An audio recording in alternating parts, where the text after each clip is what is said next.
we are able to take their comments. Is that true, Carly? Okay. So I don't know what the procedure is or how that happens, but Carly will prompt me when someone from the virtual meetings wants to make a public comment. I do understand that there may be one or two CEC members who are also on remotely, although I think Mr. Chow is here, correct, Carly? He's online. You're online, okay. I don't know if any other members are online. Not that I know. Okay, so Mr. Chow, I know you hear me. You're not going to be able to vote. He's on his way, he said. You're on, okay, so we will either see you when you get here. If you want to comment, you can comment during our meetings at the time. Okay, so the message is a little unclear because we have, and we can talk about it as a CEC for those members that are present, because we had thought in July that if the students were mandated to come in person with no option of coming remote, then we as a CEC had decided that, you know what, the message is that for the students to be here, we'll be here. We'd rather conduct our meetings live. Since then, we've had one or two members of the CEC who've had an issue with that, and we're going to have to vote on it to make a decision on whether we want to conduct our meetings virtually. So I'm not sure if any other of the CEC members here would like to make any comments on that, and I'll raise the floor, give you the opportunity now to speak. Is there anyone here that would like to make any comment? I just want to second what you say. Okay, I'm going to place the microphone to you. This is Anne-Marie Knabel. Just would like to second what Joe said. I do agree that if the students are in person, we should be in person. It's a big message to them that we're all in this together. If we're going to sit home behind our computers and send our kids to school every day, I think that's a very, very confusing and mixed message for them. So I am 100% for in-person meetings with a remote capability for audience participation, not for council members. Does anyone else on the council have any comments? Shirley? I don't want to put you on the spot. No comment? Wendy?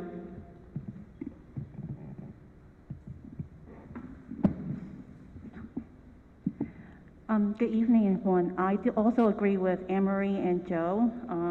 If all our children are back in school, we should also show our efforts by being present for them too, and that's in-person meetings.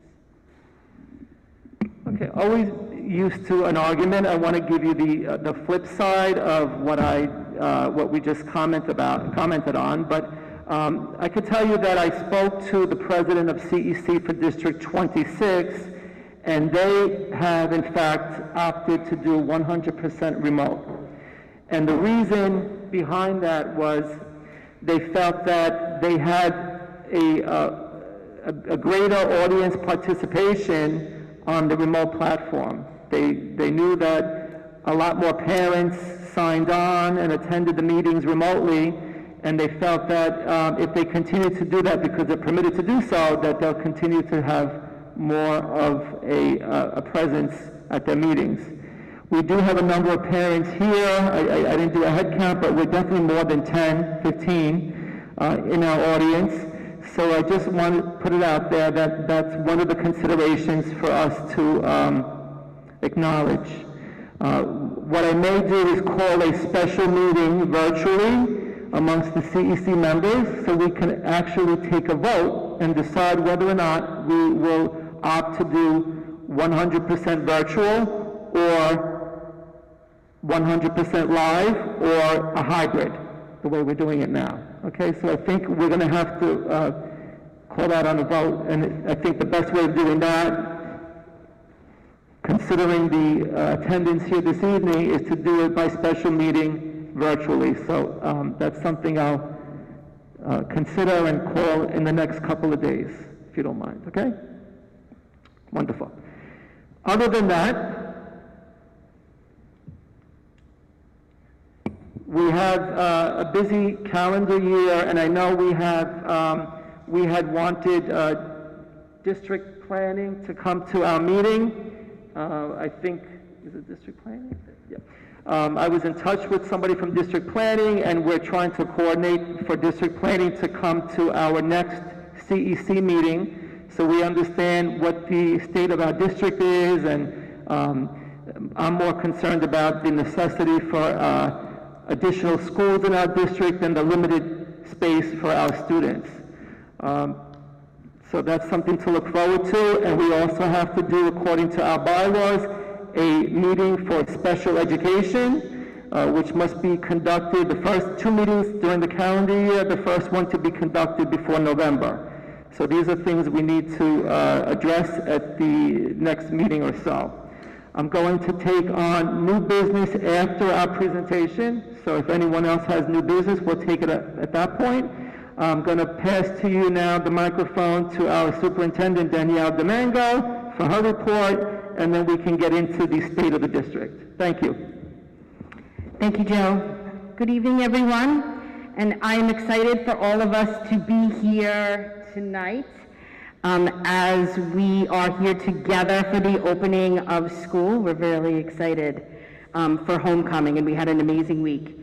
I'm so excited to welcome our students and families back to school.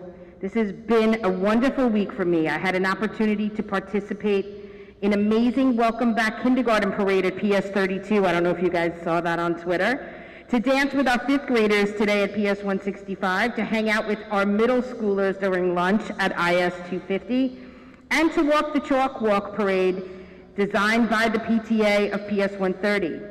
I also like to thank Mr. Kessler for his dragon costume and still coming here the beginning of every year to welcome our students back to school. That was great at 107. I had a great visit here as well.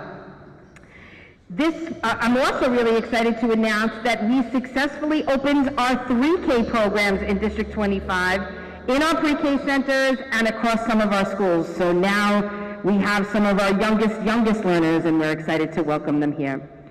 This week, as part of our homecoming vision, all District 25 schools are engaging in SEL activities to welcome our learners back to school and give everyone opportunities to get to know each other again, to meet each other for the first time in person, and to create the warmest and welcomest environments across all our communities.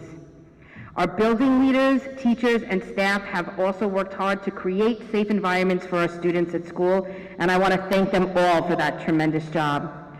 My staff and I have visited this week, and by tomorrow we will have seen and been in all of our district schools to offer support, to assess safety guidelines, and to participate in the many social emotional learning activities that have been out there this week. And we are seeing some amazing work. I echo what Mr. DiBenedetto said in thanking Ms. Cummings for inviting us here during the first week of school. I know it was a crazy time, and you made it happen, and always you have a warm and welcoming environment here at 107.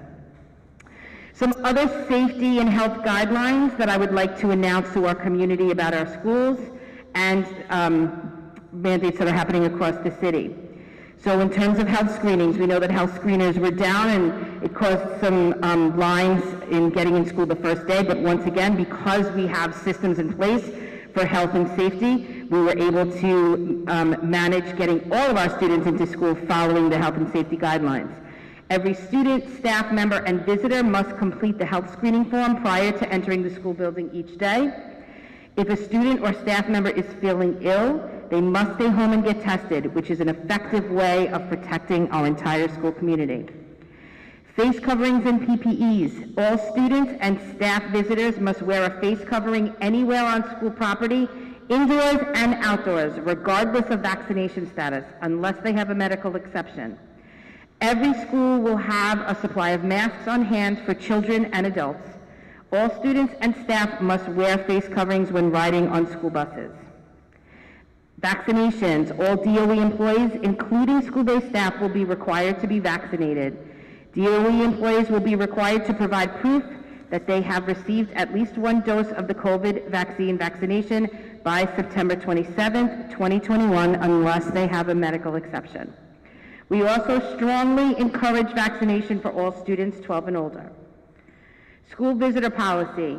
In addition to completing the health screening and wearing face covering, all visitors age 12 and over must show proof of at least one dose of the COVID-19 vaccination in order to enter a DOE building. Visitors do not include students attending school in a DOE building or staff. Vaccination portal. Families are encouraged to record their students' vaccination status in the DOE's COVID-19 vaccination portal. Submitting this information will support New York City's pandemic response and recovery efforts, and help ensure that DOE schools and buildings remain safe places for all students and staff. And COVID-19 testing in schools. Every school will randomly test biweekly unvaccinated students who have submitted consent for testing at a threshold of 10% of unvaccinated students per school population. This way, if there is a positive case, action can be taken right away to protect the school community. Students and staff who are fully vaccinated are not required to be tested. Tonight, Dr. D'Antona and I will be discussing the state of District 25. And as always, I'm very proud to discuss this with our community, to engage in conversations with our CEC, as well as our district leadership team and SLTs across our district. We will be reviewing our data from past state assessments and measuring progress from our district-wide assessments last year. This year, all schools will be administering the following assessments district-wide. In literacy, all of our elementary schools will be using Acadience for grades K to 2 and iReady for grades 3 to 8. And in math, we will be using iReady in K to 8. Please note that all schools are closed this Thursday, 9/16, for Yom Kippur. That's my report. Thank you, Superintendent Domingo. Welcome, Mr. Chow. Thank you for making it this evening. Although you're here, we still do not have a quorum. We are 5 members present, and we do need 6. So we appreciate that you came here, and we will talk after our presentation, if you don't mind. At this point, I want to introduce you to Dr. D'Antona, who will present to you the state of the district, and I assume it's better for us as a council to go into the audience so we can see what's on the screen, and I'll pass the microphone to Dr. D'Antona. Thank you.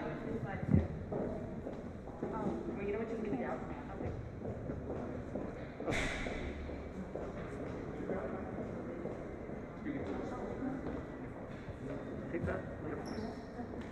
You gonna take that side, I'll take this side? Sure.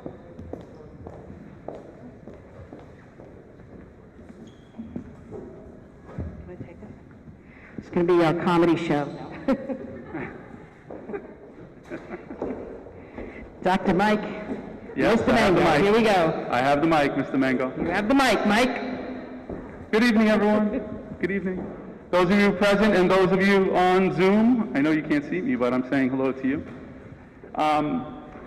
So we're going to go over the current state of the district in relationship to performance from a couple of prior years back to what the current data says. And when I say current, I'm talking about the performance on diagnostic assessments that we gave towards the end of the year, our spring assessments from iReady, in some cases Lexia, in some cases STAR, and then they're all merged together to kind of identify where we overall performed as a district.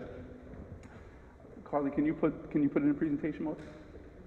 This one? Yep. And then you can go through the first couple of slides. Yep. Go ahead. So I can take this one. So one of the things that we engaged in this year that we were really excited about with our district equity team, as well as our district leadership team and with our school communities, is really looking at what our values and beliefs are as a district and revisiting our vision. For those of you who are engaged in your SLTs and school community work, you will see that we have asked our principals to do the same thing across the district. And so we started really talking about who we are as District 25, what we value and what we believe. You hear me say a lot of times that we are one of the most diverse districts in the city. There are over 57 languages spoken in our district. And we wanted to, as a community, take some time to recognize the diversity that exists, but also to talk about the need to continue to grow together as a community. So this statement from Many Roots, Growing as One Community, really recognizes a lot of different values and beliefs of both who we are as individuals, but also if you look at the bottom of our tree, that's all of our schools. Our vision of strong roots, strong schools is a value of the foundations that we believe in learning, that if we create rigorous opportunities for our students that are also culturally responsive, that our schools and our students' progress will grow stronger. We also started talking about the things that we want to see across classrooms. We believe very strongly in student empowerment and student choice. You'll see that across many of our classrooms in our schools. But also really starting to embrace differences and how we can use differences and learn about each other's differences to grow as educated individuals, but also to be better citizens.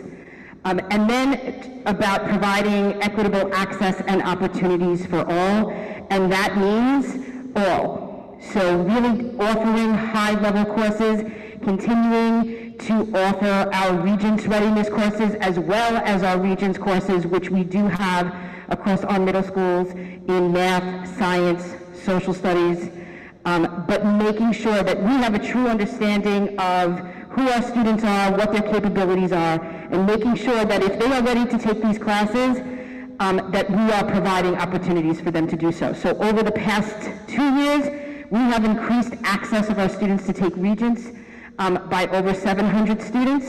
And when we do that, that offers them more opportunities to take more accelerated courses in high school and prepare them for college and career readiness. So we're really excited about that. Dr. D'Antoni, you want to add anything to that? Yeah, no, I think, you know, the whole notion of this work, what I found to be so important is that it was done in a collaborative effort across multiple constituencies. We had our parents involved, we had our assistant principals involved, teachers, students, all came together to start engaging in this process of identifying what we truly believe in as a collective district. And to me, that's one of the parts that was really important. Yep, and actually when we talk about the idea of empowering learners, that came from a student. And one of the students really said that we want to be able to have an opportunity to have choice. And all of our middle schools offer that choice in 6th grade. So we say, if you are willing, ready, and able to be empowered to take the Regents class, we're going to assess you in your math skills or science skills, and we're going to offer opportunities if you're not ready. So that may mean that you are empowered to accept a different type of program where you may have to take an extra math course or two to help prepare you for that, but we feel that that's important for our students to be able to make those choices. Yeah. Okay, Carly. So I'm going to bring you through just a couple of data sets, and the one that I'm going to bring you through, you might say, well, Mike, why in the world are you showing me data from 1819? It's already a few years old, and it's not necessarily as relevant anymore. And the reason I'm showing that to you is because that's what we're still going to be held accountable to. We're going to still be held accountable to the state metrics that were presented to us a few years ago, and because of COVID-19, no new assessments, therefore no accountability trends have been able to be continued since that time. So our schools are still going to be held accountable to those metrics moving forward. And the last one that we have accessible to us is the 18-19 school year. So it's important that we can continue to refamiliarize ourselves with where it is that we were at that time so that we can continue moving forward from that point, from that standpoint of what our schools will be held accountable to. Yeah, Carly.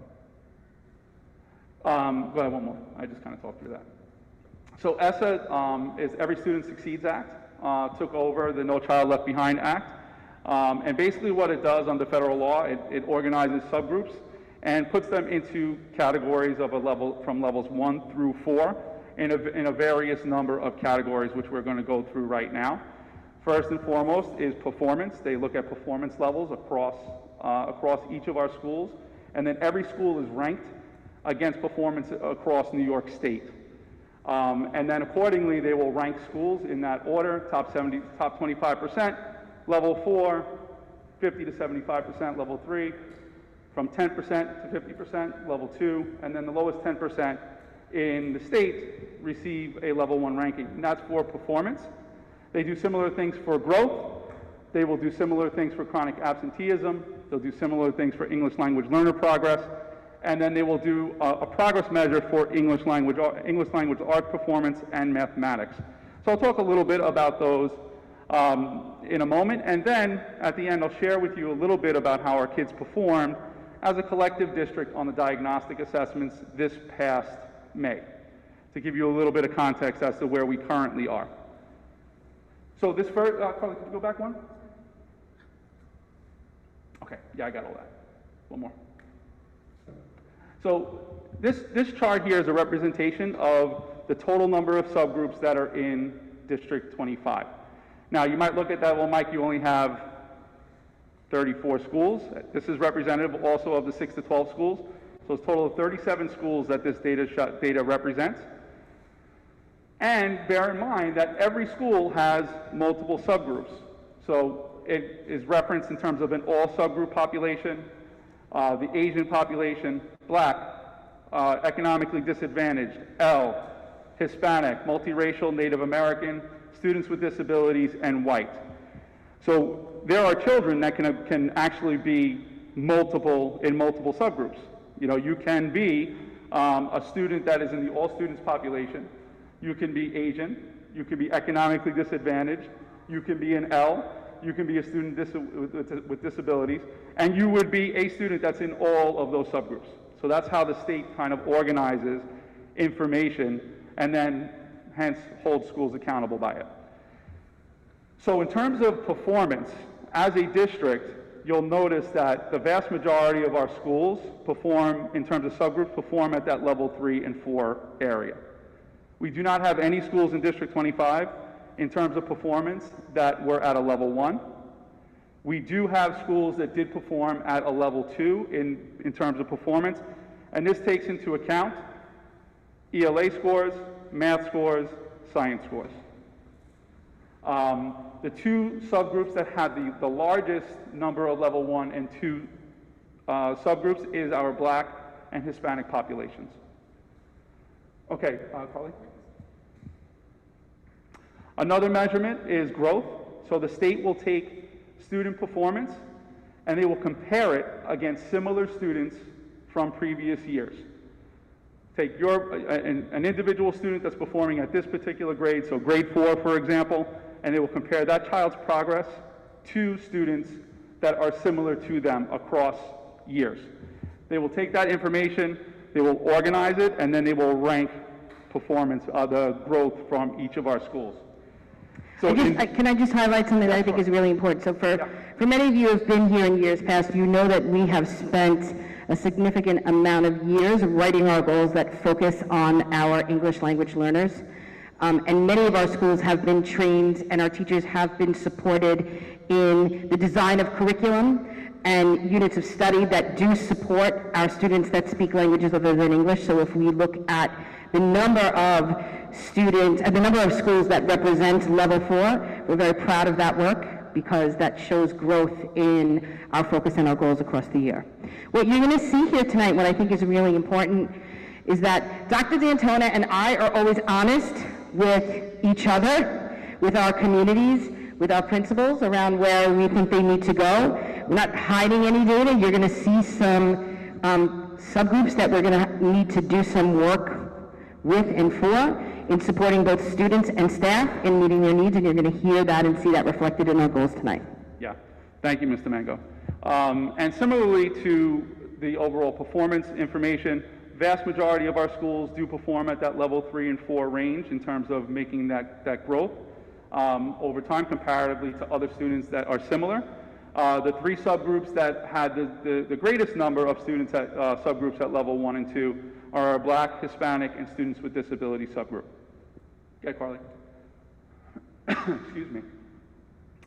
So this particular section, what the state does is that they take student performance level data, they take growth information, and then they combine them to give you what's called a combined score between both progress, between growth and performance. So in District 25, similarly to what the other 2 sections indicated that we've reviewed so far, We have the vast majority of our school subgroups perform at that level 3 and 4. The subgroups with the greatest number of level 1 and 2 are our Black, Hispanic, and student with disability subgroups. Okay, Carly. Our L progress, and you'll notice here that there are some subgroups that are not represented, as Ls are not necessarily represented in each of our student subgroups that we're held accountable to. Again, vast majority of our subgroups are performing at that level 3 and 4. Our Hispanic and student with disability subgroups are the two subgroups that have been identified as having the largest number of level 1 and 2 performers in this particular area. And what this one is really an individual student scenario. So they assess how a child that is an English language learner progresses from one year to the next. And then they put all of those kids together to come up with a ranking for each individual school. Okay, Carly. This particular area is ELA math academic progress. So what the state does is they organize information into categories where schools are given goals in order to meet. So in order for a school to be identified as a level 1, the state will identify a certain score level that a school would achieve, and they would be classified as a school that's performing at a level 1. They will give them a goal. The state will have what's called a measure of interim progress. The school will say that if you meet this benchmark, your school will be at a level 2. If you meet the state measure of interim progress, you would be at a level 3. And then if you exceed it, you would be a level 4. So every single school has a measure of interim progress for each of the subgroups that they have in their building. The goal for each building is to really push to obviously exceed, but also identify where they currently are and make goals that are aligned with those expectations. Now, where does this bring us to? This brings us to the end year diagnostic. The left-hand column,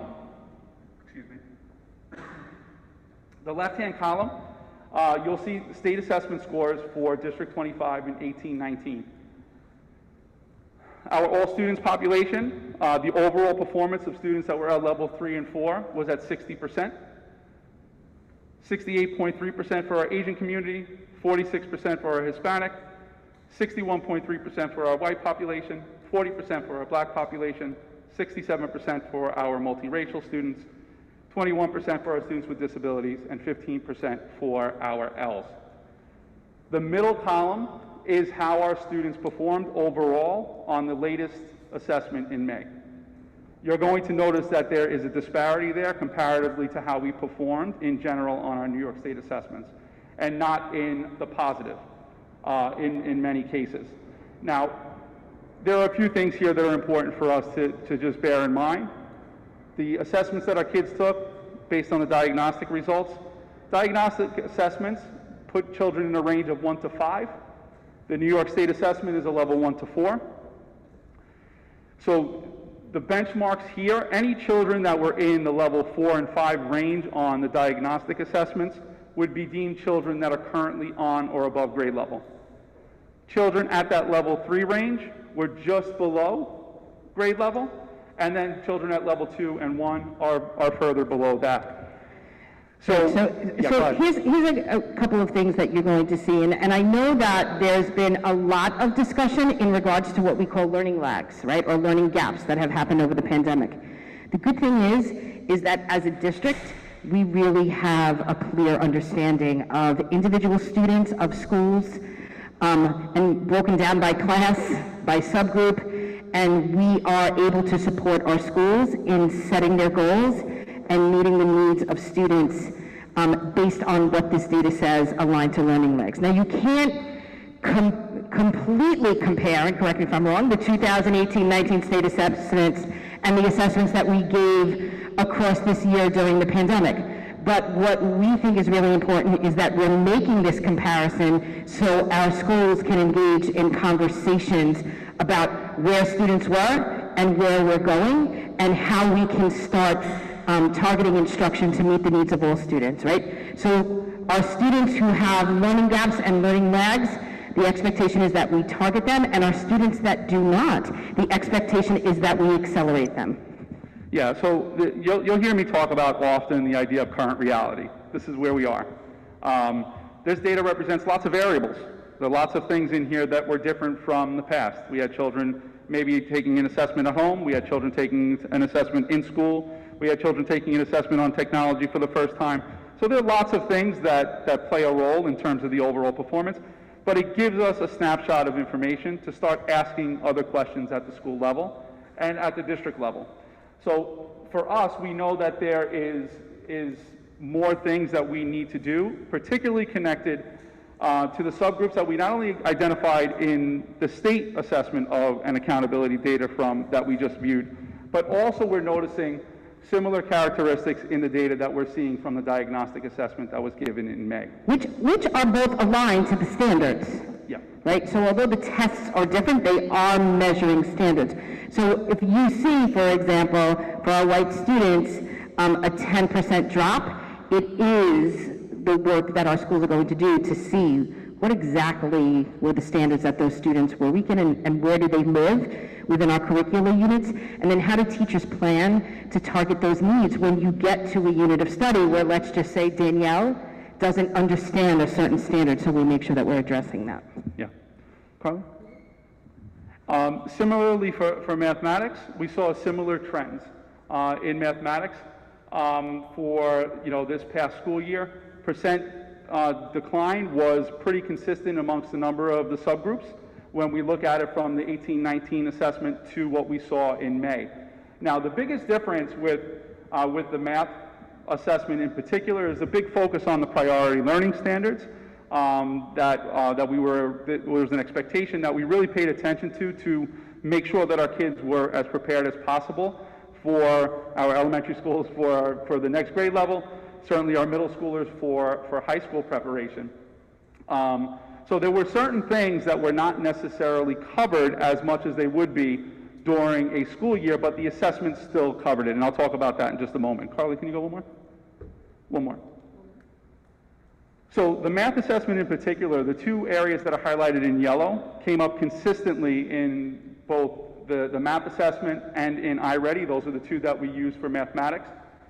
Geometry, measurement, and data were the three areas that typically came up as a problem area for many of our schools, and for the most part were not part of the priority learning standards that our kids were expected to really engage in during this year. So it does make some sense that these were problem areas that our schools wound up facing as a result. It also allows us to start asking additional questions around how those become embedded focus areas, even though it's not necessarily a priority learning standard, but it is an area that we can still embed inside of other math content as we're going through the year. Now, one of the things that we're really excited about this year, and Danielle mentioned, Mr. Mango mentioned earlier, are the assessments that we are going to be using this year. It's a little bit different.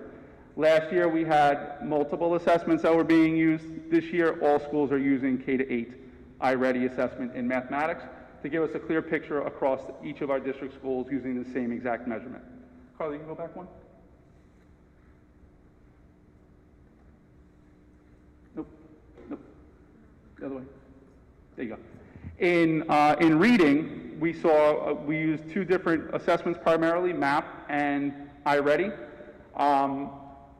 The areas that continue to come up, vocabulary acquisition and comprehension. Those are the two areas that surface themselves in both of the assessments that were administered across the district this year. So you will see evidence of that inside of our goals, which I will show you in just a moment. Go ahead. One more. Okay. Now this one is really important, just as important as the other areas that we're held accountable to. Wait, can I just say one thing, Mike? Yeah. And I think this one, I think parents can contribute to all learning and support for students at home, and it is the relationship between the schools and families that really helps to support our students in the best way. But this is one that families can do more than any other, and that is to support us with absenteeism. So we have said this in the past, and District 25, some of our schools and some of our subgroups have real concerns regarding chronic absenteeism. that we need to tackle together as a community.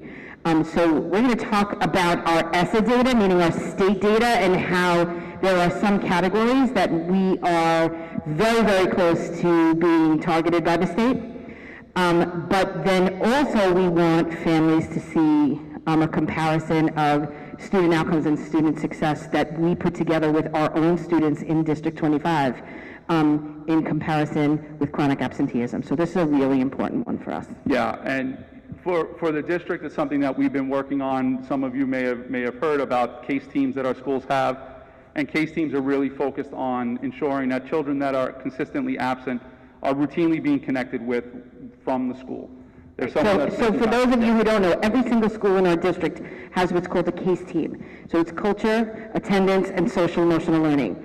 So members of that case team, what they do is for schools that have students who are chronically absent, they target those students in a variety of ways. They make connections with their parents and families and have layers of support that we can do as schools and communities to ensure that chronic absenteeism grows, but not just asking kids to come to school, but much more. And that's where we're tying in that warm and welcoming environment, and then the social emotional learning for students, and figuring out why students are chronically absent, what makes them not want to come to school. Yeah, and what's really important about chronic absenteeism is that this is across each of our subgroups. We have evidence of need in this particular area. You know, still many of our subgroups across District 25 still at that level 3 and level 4 range in terms of absenteeism, but we have a significant number of subgroups in District 25 that are at that level 1 and level 2. And chronic absenteeism, very much like progress, is measured against state benchmarks. So the state will say only 10% of your children in this particular subgroup can be chronically absent, and the school needs to work towards that measure, right? That is how schools are held accountable to chronic absenteeism rates. You're going to see on the next slide why this is so important. Based on our school level data in May. Well, I just want to know, these are our students. Yes. Right, and this is important for us. Based on our school level data in May, you're going to see a very big difference between children that are not chronically absent compared to children that are chronically absent when it comes to performance on that assessment in May. As you look at it, it's pretty striking because it's not as though you have to decipher, well, is this really that big of a difference? When you look at the ranges, and I'm not going to necessarily read them out to you one at a time, but these are just a handful of the subgroups from our district, just to give you a representation. When you look and compare the number of students that performed at level 4 and 5, it's pretty clear that children that are in school are going to perform at a higher level than children that are not in school. And that to me is very logical, right? It makes sense. If you're in school, you're going to be able to learn the skills necessary to do well in school. The data really reveals that children in both reading and in math, Carla, you can flip one. In both reading and math, it's very, very similar characteristics. If you're chronically out, you're unlikely to perform well on, in this particular case, a diagnostic assessment. There is a correlation as well to what we see on state assessments as well. And report card grades. And report card grades. So one of the things that's really important for us, in addition to obviously the content that we want to teach our kids, is making sure that we have all of our kids in school. And that takes on many different layers. There are many variables that play a role into why a child's not in the building. We can't assume that we know why a child's in or out. Our role is to really find out what that reason is and how can we support our families to make sure that our kids have access to the schooling that's necessary for them to be prepared. And this is exactly why that's important, because the data is very clear that when children are out, they're not going to be able to be successful. Okay? Now, it brings us to our goals. Yeah, one more comment. So as a result of the data that we just shared, and not only the 18-19 information, but also current data that we have, and these things we will continue to work on and adjust as we meet with the district leadership team and review the new data that we receive in likely October. Many of our schools will be administering the first diagnostic in early October, so we have a clear picture of where they currently are now. But as a result of that data, our focus is really going to be on strengthening core instruction, focusing on building equitable practices inside of our schools so that we improve our performance by a minimum of 5%, with a specific focus on subgroups that are currently in those level 1 and 2 ranges, particularly our Black and Hispanic populations in both ELA and mathematics. Yep, so here's what we're saying to our students, to our schools. So we are saying that if historically you have had data that shows certain subgroups of students that have not been successful, the expectation is that targeting the needs of those subgroups are present in your goals and your action plans for the year and supports and trainings for teachers, right? So one of the things that we've studied across the years is that there are certain organizational and pedagogical conditions that is also tied into culturally responsive education, that is also connected to CLSE and establishing a warm and welcoming environment and knowing your students well, not just through data. That's what our teachers do better than we do here, where we're just presenting numbers. They know our students well, but really understanding what is happening in terms of historical conditions in District 25, that year over year we continue to see these gaps in student performance, progress, and growth.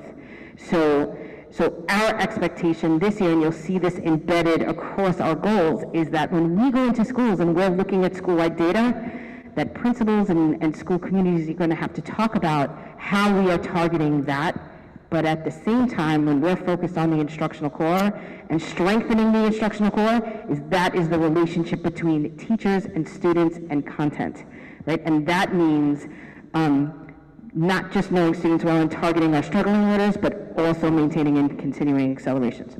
Yeah. Very similarly in mathematics, really looking towards promoting authentic learning experiences for our kids. That's very much connected and embedded in our ELA and our reading and our math goal. Something that will be fostered inside of professional development throughout the year. We are really also going to be attending to MTSS. You are going to hear that language inside of your schools. How are we providing targeted supports for our kids to ensure that whatever they may need, whether that is enrichment or that is intervention, that they're receiving those supports inside of their classroom. It may also be in terms of an extension opportunity for them in either one of those ways. So you're going to notice that there is an expectation in terms of the strategic use of data to support decision making. And when we talk about our subgroups, who do we know needs, who are our students and what do they need is really what it comes down to, and how do we make sure that we're strategic in our decisions to support that. Yeah, we also want to say, if you looked at our goals last year, we talked a lot about the development of data systems.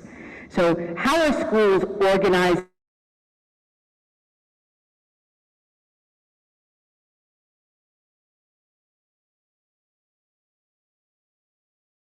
very difficult for them to make meaning of that. So I have to say our schools did a really great job in creating data systems where they're able to actually look at students and not spreadsheets. And that was our goal last year. It was, during this pandemic, how do we know where our students are and how are we able to target their needs? This year you're going to see a little bit more of using data to strengthen things and to target the gaps that we're seeing. Yeah. And it brings us to a place where it's really also important, and that's the parent engagement component to this. Last year we were really successful. Mr. Mango established an initiative for all of our schools to engage in what we call parent chats. I'm hoping some of you actually managed to be on one or two of those as the year went on. Because of their success and the feedback that we received as a district from that initiative, there's an expectation now in our goals this year that all schools engage in a minimum of 4 parent chats during the year. And basically what a parent chat is engaging a small group of parents in a targeted area of need for the school with a specific question, and then we're gathering feedback and perceptions and expectations that a parent has in those given areas to support school-wide improvement efforts. Yep. So I want to just give a couple examples of some of the initiatives that have started in our schools through parent chats. So we have 4 of our schools that had the highest chronically absent students in the district, and they have created postcard initiatives, daily phone call initiatives, where it's not asking students why they're not in school, but talking about how they miss them and how they want to see them, which has made that improvement. That all came from parents saying, stop sending us letters that say our students are absent. We know they're absent. Let our kids know that you want them here and how you miss them, and that will allow us to drive them to school. And it was just such a simple thing that we really never thought about. So it was something that, you know, we learned for, by, and with parents. You know, same thing with special education. During the pandemic, our schools that were focused on meeting the needs of our special education students, they met with parents, and parents were like, are you kidding me? You're putting so much stuff on the platforms. I don't even know what to do. I wound up doing half the work. So a lot of our schools wound up really being clear with families and prioritizing, like, this particular assignment is really important because it addresses the priority standards. And our special education families were really more engaged in working with us to making sure that their students were getting their work done and not just doing work that they were struggling with to get through a list of assignments that were on Google Classroom. So we found parent chats to be really successful just in terms of setting priorities. Parents, that as you see opportunities to engage in them, we encourage you to do it. It really is a very laid-back experience where you just get to share and speak with other parents around things that are important to the school community and how we can make them better. So I encourage you to engage in them when they happen this school year. Aligned with our chronic absenteeism data, we're going to maintain our expectation of reducing the number of our schools that have level 1 chronic absenteeism rates by a minimum of 75%. The goal is to get more than that, and we've been successful in reducing and improving chronic absenteeism rates over the past 2 years, but you won't necessarily see it reflected in here because we don't have a state-driven outcome source yet. But we have seen productive change based on the initiatives of the teams coming together, engaging in that outreach to our families to make sure that our kids are present on a more routine basis, particularly those that are struggling to get here. So we're really excited about maintaining that structure and continuing to improve upon it this year. And our last goal, the supportive environment goal, we're really excited about this, and Mr. Mango, certainly hop in when if I miss something here. But our schools and our district have been given an opportunity to engage in the Civics for All initiative from New York City. So all of our schools are going to be participating in this work. There's going to be professional learning that's supporting it, to empower our learners. Part of the work is about them engaging, teachers engaging in professional learning, but also that our students, by the end of the year, engage in some type of social action project that they themselves are responsible for establishing, something that they believe in, that they want to support and improve, and that's going to be the crux of their work. So really excited about creating authentic learning experiences for our kids where they get to be the center of the learning. Is there anything else that I missed there? No, that was great. So the goal is that a minimum of 55% of our schools will be engaging in social action projects by the end of the school year. And Carly, one more? That was it? The last one? Okay. So that was a lot of stuff to just kind of digest in a very short period of time. I felt like a Micro Machines commercial. But you know what? We think it's important to hit the ground running. Yeah. We want to let the community know that it was really about making sure our schools were safe first, prioritizing that, opening our schools, welcoming back our students, but we also want to let you know that the learning is ready to happen, and we're excited about it. And we got this. Yeah.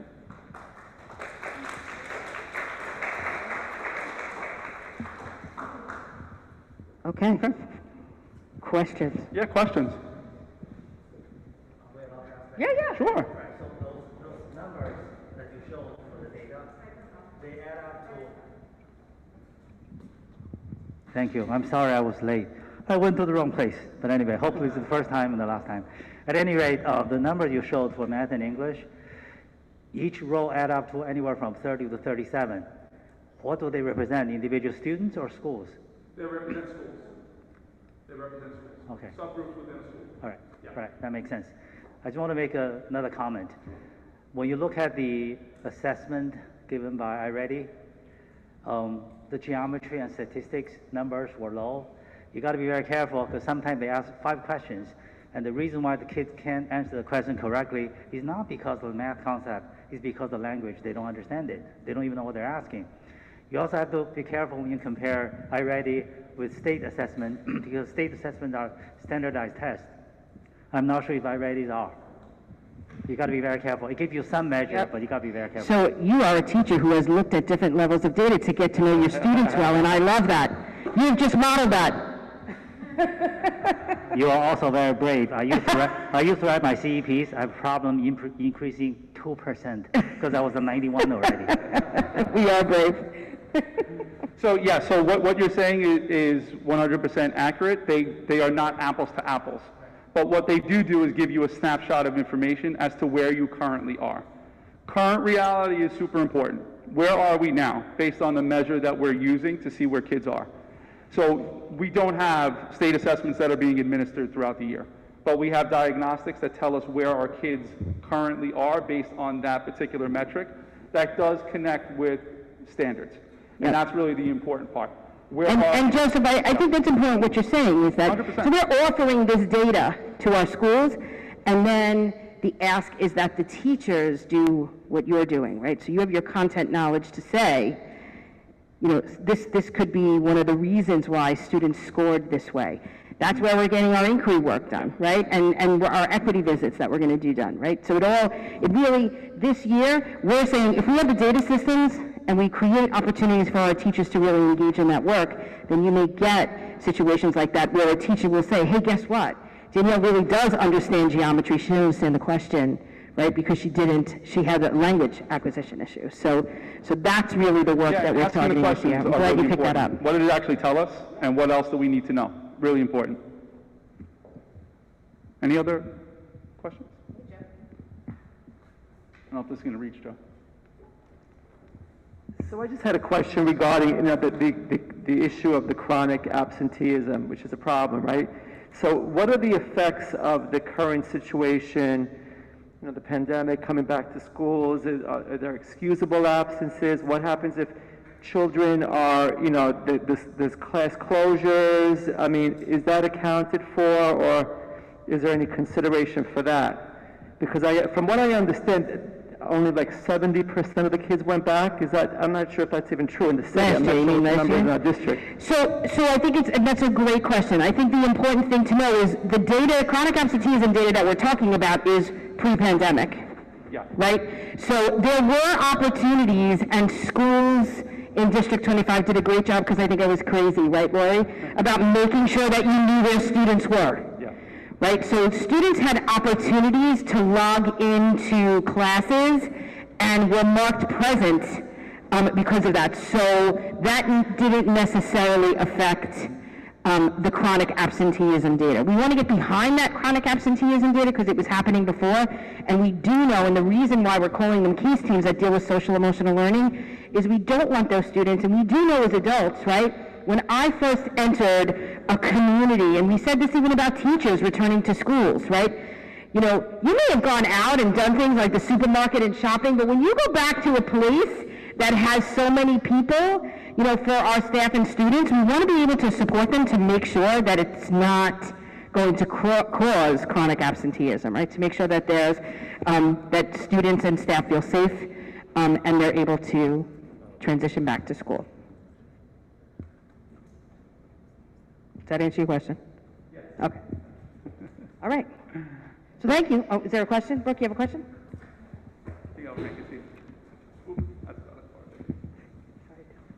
I just wanted to know, with the chronic absenteeism pre-pandemic, it was kind of encouraging parents to send their kids in sick, to give them Tylenol before school. If we're focusing on it again during a pandemic, isn't that kind of opposite of what we want? So, chronic absent students were not coming to school sick. They weren't coming to school. But we stand behind safety first, right? If you're not safe, you can't learn. So we do not expect students to come to school sick. Yeah, so but one of the things that's really important is, remember we said that is data that our case teams unpack.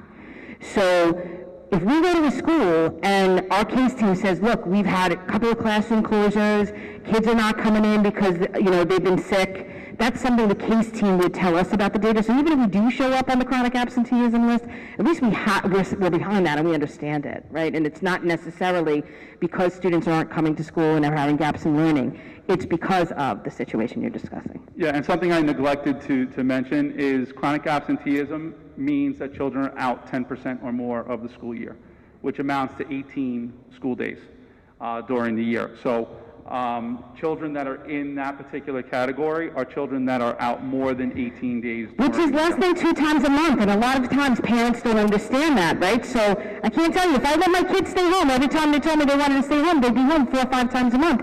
That child, which would be my child, would be chronically absent. One of the interesting statistics about that is that if that happens every year, a child goes through K to 8, they will have missed more than 1 full school year of schooling. And when you think about it like that, it's a little bit more jarring than when you think about, okay, the kid was out for 18 days for this reason or that reason. But when you now look at that over the course of a child's K to 8 schooling, that's an awful lot of time that winds up adding up over time. But Brooke, to answer your question too, is that, children that are absent because they're sick, the school's job is to connect and see why that child's absent. We wouldn't encourage any child to come in if they are not healthy or not well. But children that are out, and we don't really have a reason why they're out on a routine basis, that's what we really want to get to the bottom of so we can support them a little bit differently. Yeah, Joe.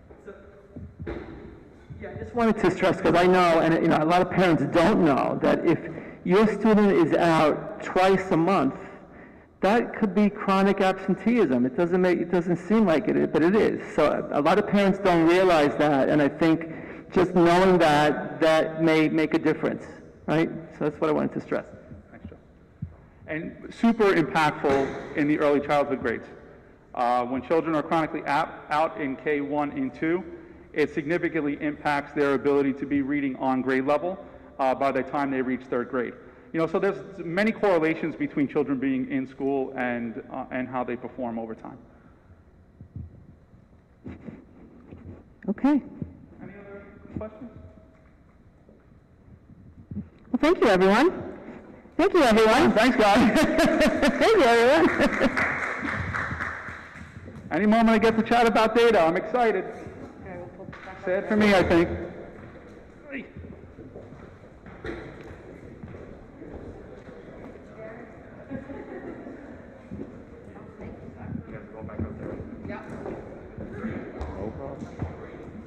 Go that way, and I'll put the screen up. Oh, thank you.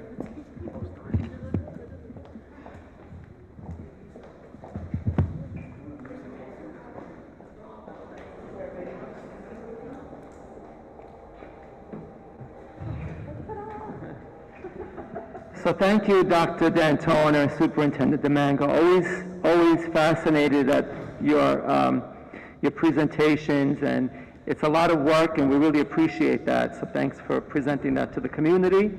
I do appreciate a lot that you do, and I appreciate mentioning about the parent chats and whatnot. But we are parent representatives, so I do want to remind the community, if you ever have any thing that you want to bring up, you should bring it up also to CEC, because we represent the parents in the community. So that's also important to do.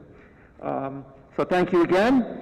Now I know that we have some unfinished business to conduct as a CEC.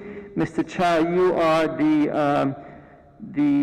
subcommittee leader on the CEC has been meeting as a subcommittee on our position regarding anti-Asian hate crimes and the tolerance in our district.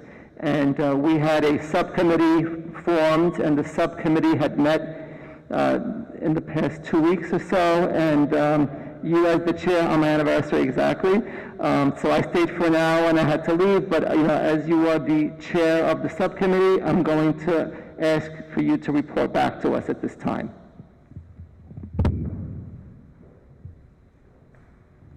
Thank you very much.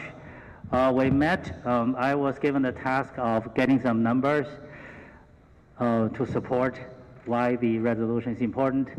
I'm in the middle of getting numbers. However, I haven't discussed with you. I thought the idea of having a resolution is preventive, because we don't want to wait for bad things to happen before we do it. So I'm going to try to word it so that it makes sense. I'm still in the middle of putting it all together. I called the precinct to try to get numbers. They were very kind, but they kind of told me to take a hike because they didn't know who I was. But I understand, because I'm just a citizen. They're not obligated. So I'm going to be contacting Carly, and hopefully I can get some numbers from her, and we'll go from there. Thank you. So from what I understand, we don't have a resolution that's ready to be presented at this time. We're still gathering information. Is that correct? And I know that we had some of our members that are not here today, also part of the subcommittee that were not able to attend the subcommittee. So maybe if the subcommittee meets another time and we get more information, then we'll be able to address the community's concern regarding anti-Asian hate, which our district, our community has no tolerance for any type of hate. So I think that's very important to discuss. I don't know if any other of the CEC members have any comments at this time, but we can take it up as we move forward on the topic. Thank you. Now, having said that, is there any other new business that any of the council members want to bring up before I put the public speaking time on our agenda? Wendy?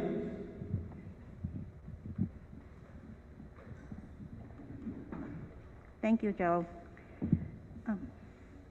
Good evening. Thank you, Superintendent Domingo, for being present at our meeting tonight.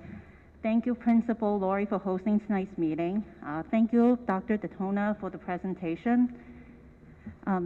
Thank you, CEC President and members, for their continuing support and effort in bringing forth good ideas and implementing them in our district. After-school programs and after-school activities are important for both parents and children.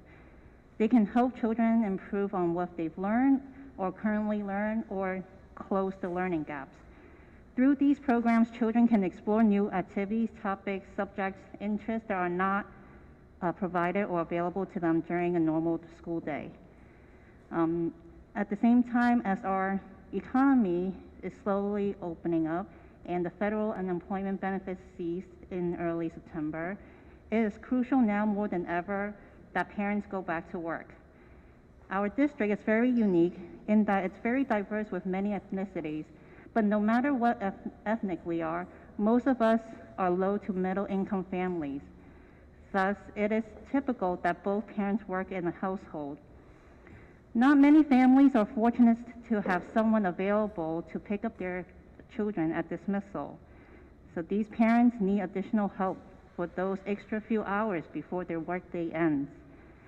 Last school year, one of the factors that parents consider whether to send their kids back to school is whether someone will be available to pick the kids up.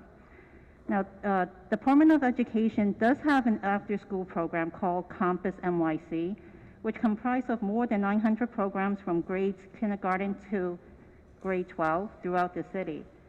Most programs are free, but they are not widely known or available at all schools. If we can know more of these programs available in our district, that would be very helpful for many parents, and these programs would be more affordable for parents. The Department of Education website does not provide much information. It only describes the program. The website does not allow a user to search for a free program in the area. Other than Compass NYC, there are private companies, facilities that provide after-school programs, either approved by Department of Education to run inside a public school or facility located outside of schools. This can be costly, especially with more than one child. The average cost for an after-school program for one child per month is about $400. With 2 kids, that's $800. Not all families can afford this, even with 2 working parents. All parents want to make sure that their children are at a safe, trusted, and familiar location. There's a safety factor when an outside facility comes to pick up their child from school. Can they be trusted? What happens if the child gets lost or injured en route to the facility? What if a third party unknown to the school and facility pick up the child? Who is responsible? I think my point and goal is accessibility. What are the available programs in District 25? How are the parents notified of these programs? So now I open the floor to the members on, to share your experience on after-school programs in District 25. Thank you, Wendy. So it is a concern in our district as it is citywide. But before we go and we speak amongst the council members, Superintendent Domingo, are you able to report to us a little bit more about what's going on with the after-school programs in our district and what is available or not, or answer some of Wendy's concerns? Sure, and thank you, Wendy. And I know that you and I have talked about this before, and I'm really excited to partner with the CEC if this is an initiative that we want to take on in our district, because it is much needed. At the next meeting, I will have actually specific information on which schools do have what we call the free programs, and then the programs that parents need to pay for. But what you're definitely bringing up, especially in our elementary schools, all of our middle schools are part of Compass NYC. So our middle schools all offer free after-school programs. There is limited seating, but when I engage in conversations with our middle school after-school programs, they're not necessarily highly attended. So that is some concern for us around that as well, because we do have a lot of opportunities for our middle school students.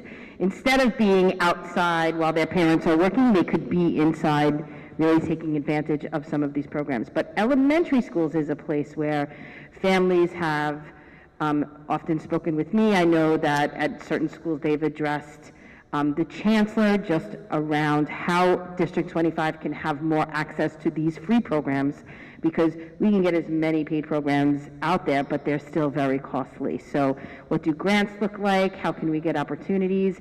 I had a conversation with the executive superintendent, so we are going to channel with DYCD to get some DOE organizations here to speak with the CEC and the communities just around how we can work together to do things such as maybe write more grants.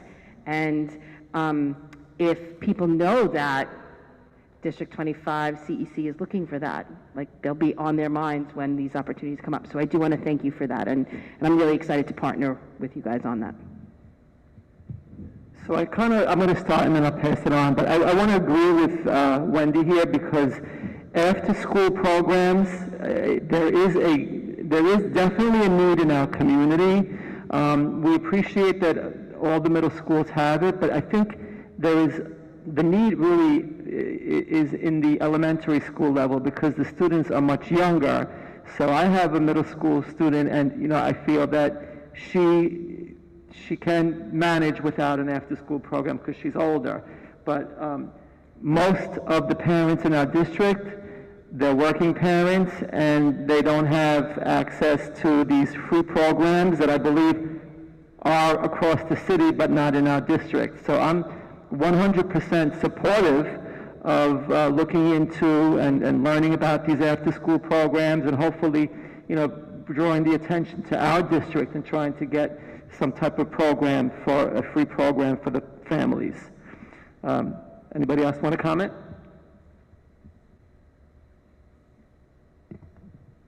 We agree with you. Okay. So if you don't mind, and if we can take it on further, and then maybe we'll learn about it, and then take it to the next level. Wonderful. Is there any other item of new business that we need to discuss this evening, CEC members? So we can't vote on anything, but we can talk about things. Okay. Mr. Cha?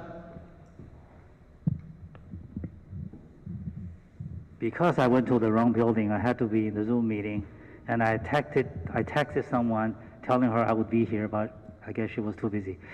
At any rate, I heard you talk about the options of remote or in-person meeting. I will do whatever is like we agree on, but my concern is like tonight we can't even vote. Can we do a hybrid and in-person model this way for those who have concerns? They're not here. They can at least be part of the meeting and vote because we can't even vote tonight, right? So I'm sure Rashmi would be, be willing to do the remote. Oh, don't do that. And Michelle may be working whatever, but she might be able to join us. I'm not thinking for me because either way I'm okay. I'm going to disagree with the idea that children are going back to school, that if we have remote meeting, we're hypocrites. We're not. My son, compliment to the superintendent and deputy superintendent. My children go to Ppes 79. They were just wonderful. From the school aide to the principal, everyone is so helpful. The first 2 days, my kids didn't want to leave. My little one didn't want to eat breakfast because he wanted to go to school. And I dropped him off early in the auditorium to train him because I have another one I have to drop off. He didn't want to stay in the auditorium. He wanted to go to the classroom. He's only 4. He's not even 4.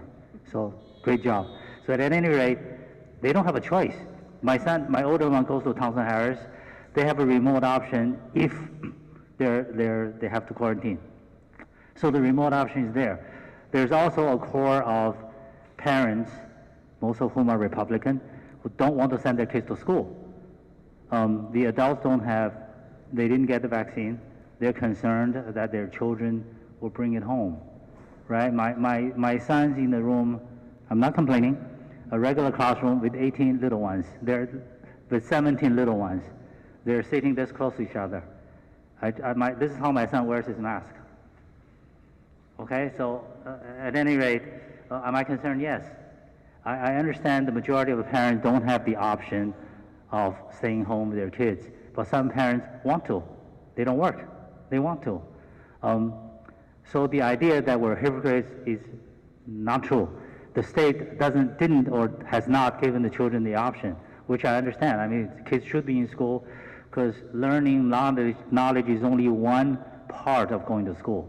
Learning the social skills and learning everything else, dealing with people, is also part of the learning process. So I don't know what we can do since we can't vote. Maybe we can have a hybrid model just so we can vote. I mean, if you have a hybrid model, I'll be here anyway.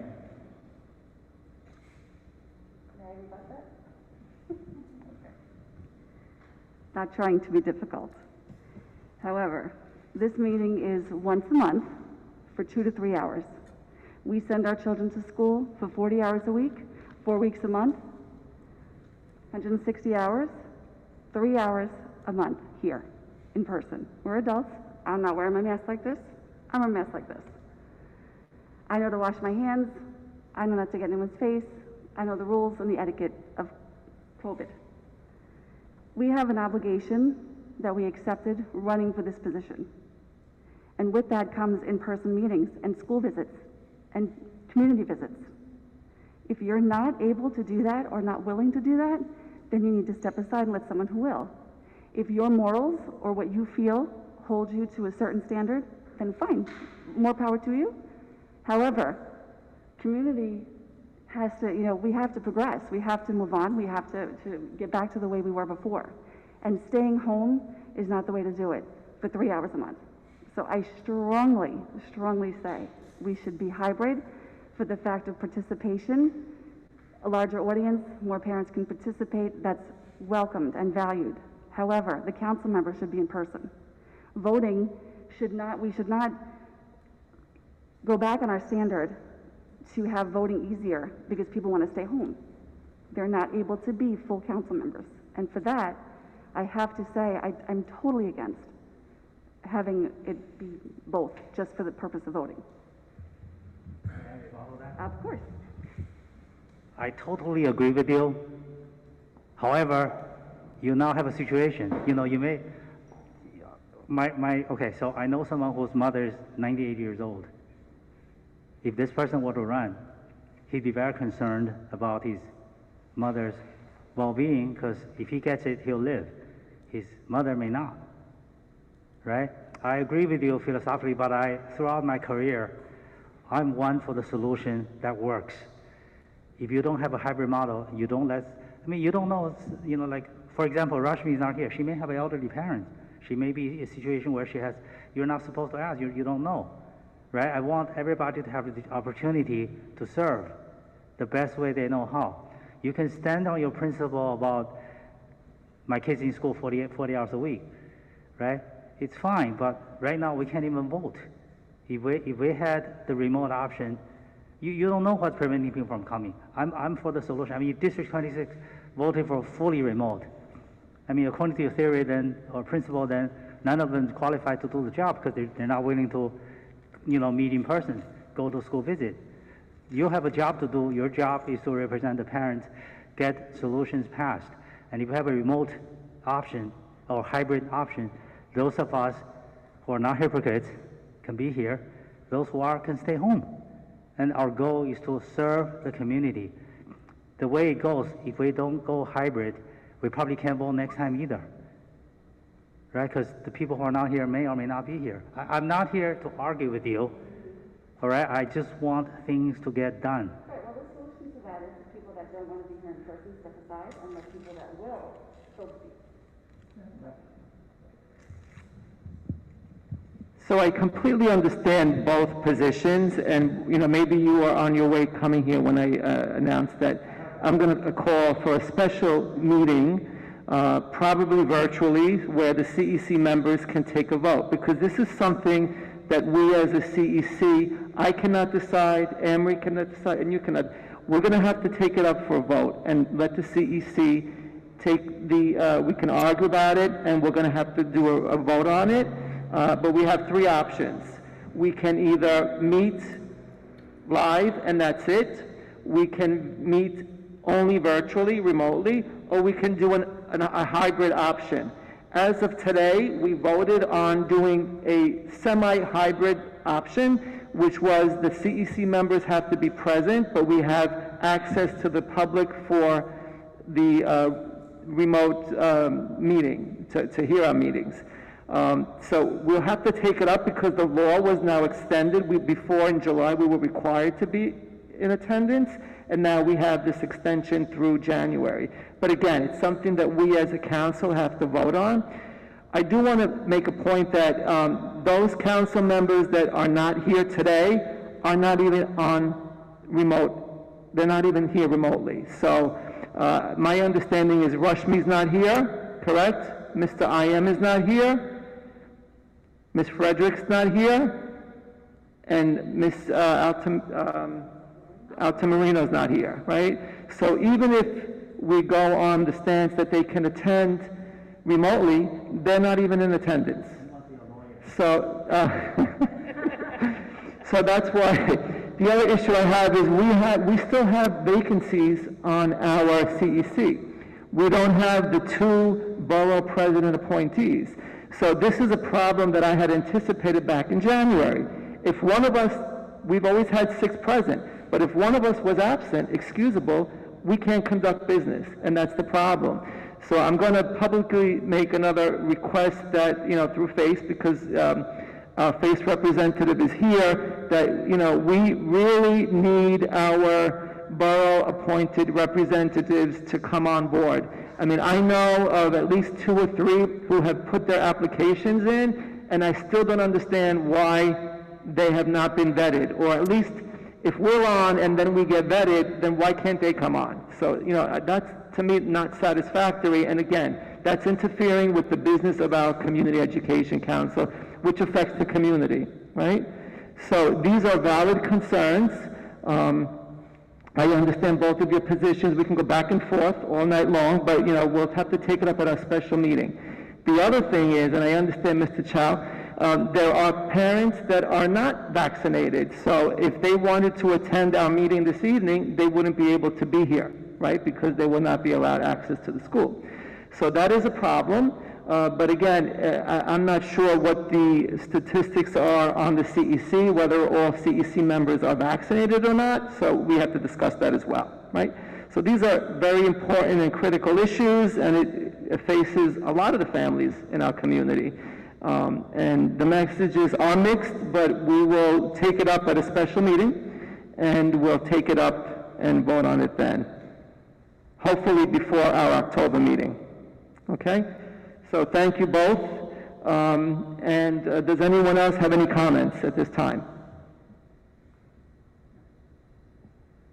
Okay. So I know we had a list for our public speakers. I'm not sure if anybody signed on to that list. I see Mr. Kessler in the audience. I spoke to him earlier. He indicated he wanted to say a few words. So Carly, while you check that, I'm going to ask Mr. Kessler if he doesn't mind stepping up. We'll pass the microphone to him. Always a pleasure to see you, Mr. Kessler. I can stand here, or how do where do I? Whatever you want to I go back here? Don't go that far. Not too far. Okay, not too far. Hi, everyone. It's great to be back. I get excited even though I'm retired as a teacher from the UFT, and I was part of the opening day ceremonies. I saw Facebook, I saw on Twitter. It's unbelievable how our school gave the enthusiasm. I was outside yesterday in their dragon costume, watching the kids and parents, and it's a new start. The kids had new sneakers and new clothes and books, and everyone's excited, and I'm even excited.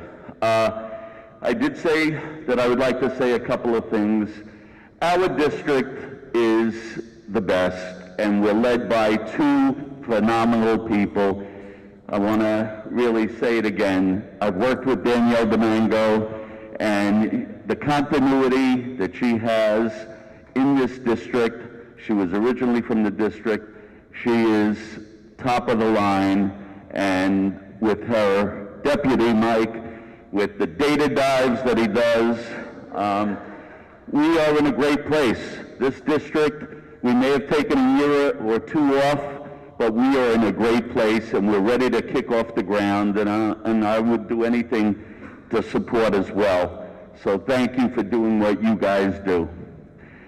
CEC, we've had really a very strong CEC, and I know the compassion that you guys, I could tell already, that are ready to get involved for our community to make, we're all here for the kids. That's what it's about. Joe DiBenedetto, you have given, how many, it's 4 or 5 years now? I don't really want to count, but I think it's 6. 6. You have put up a very strong council, and we fight, and we do what's best for our kids in this district. One of the things I am so pleased about on the teacher end is Teacher Center. And I'm not going to take the words from our vice president from UFT, but we have 4 schools now, and I'm excited. This is my home school, 30 years, and it's the first CEC, here. I was part of the school for 30 years, and now we have a teacher center, and I want to thank Principal Cummings for being right in the front line to do that. The other schools, PS 29, who's been who's been part of Teacher Center, 201 and 185, they're also. And those of you not familiar with Teacher Center, it's giving professional development. It's giving the teachers the materials to help our children achieve. It's about student achievement. And throughout the city, schools that have had Teacher Center has shown that the achievement has grown, and the PD that the teachers and staff get from Teacher Center really is a big part to work with the superintendent and the deputy superintendent, Mike, to come up what is the best way to teach our children. So I want to thank that, and I want to wish everybody a great school year. And my final piece is, and I'm not bragging, I was the first recipient of the CEC Joe Kessler Award for teamwork, sportsmanship, dedication, and Dr. Mike was one of the recipients, rightly so, because you are, I hear from other districts and all, your knowledge is top. So that's important.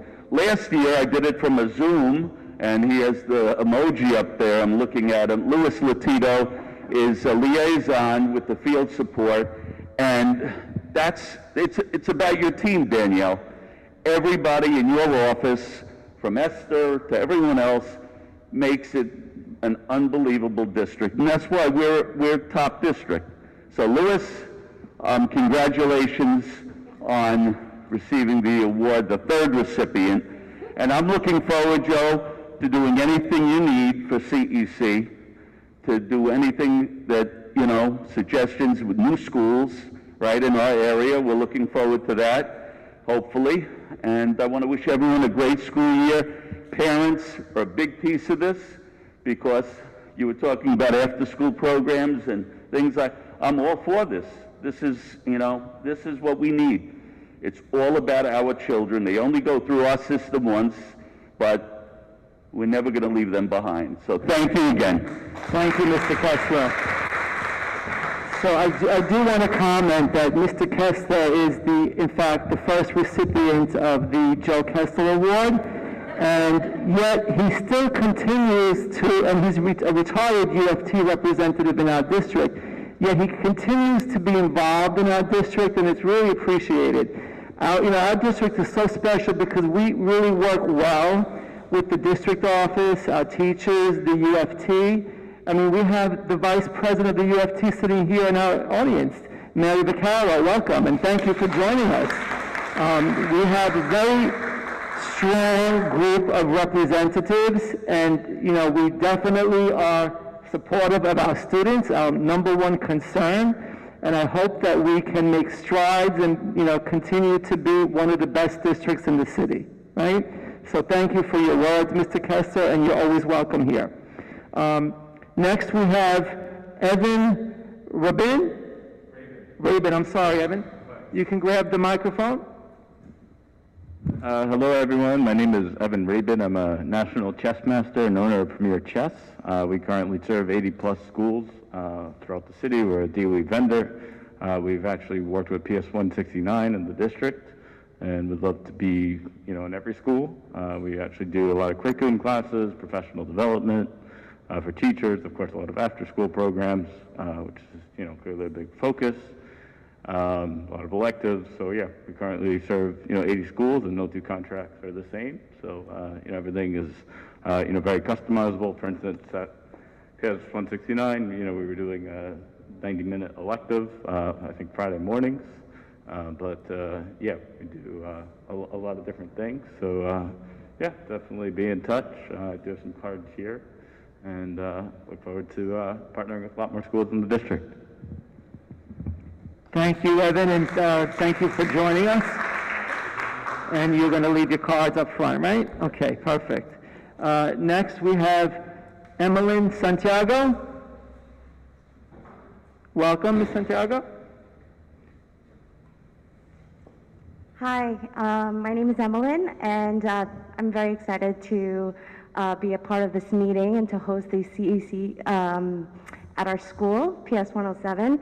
I just wanted to reiterate what Wendy had presented earlier about after-school programs. I have 3 children currently enrolled at PS 107, and having an after-school program is a lifeline. I am a working parent, and my children are very young, and just coming off of such a difficult year and having to go back to work and businesses opening up, it's very important for me and my family to have that program or some type of program available to our families, not just for my family, but for our community. And it also gives just more social interaction for my children, as well as additional academic support. So I would definitely welcome and appreciate having a program, not just in our communities, but specifically at PS 107. Thank you. Thank you. So yes, I think, you know, the message is clear, and we will look, you know, forward to making progress on that. So I thank you. Next I have, I apologize if I mispronounce your name, A-I-S-U-H-U? Al? Sue? I'm sorry, Al, I know who you are, I just didn't. My handwriting is probably... It's okay. Welcome. Okay, my son just started school in District 25 Monday. I spoke to, thank you. I spoke to a bunch of parents the last couple of days, and a common topic that came up was why aren't there more foreign language options in middle schools in the district? And I think that's an important question because a lot of these parents would like to see some of their Asian languages in the schools, such as Chinese and Korean. And it's very important because we now live in a global economy, and having these foreign language abilities will increase their job opportunities when they get into the workforce. So I think it's something that we need to consider. Now, the problem I came up with that I examined is that a lot of these parents, because of the language barriers, they can't attend the SLT meetings and the PTA meetings. I guess these are the correct venues for them to express their concerns. So, I mean, how do we solve this problem?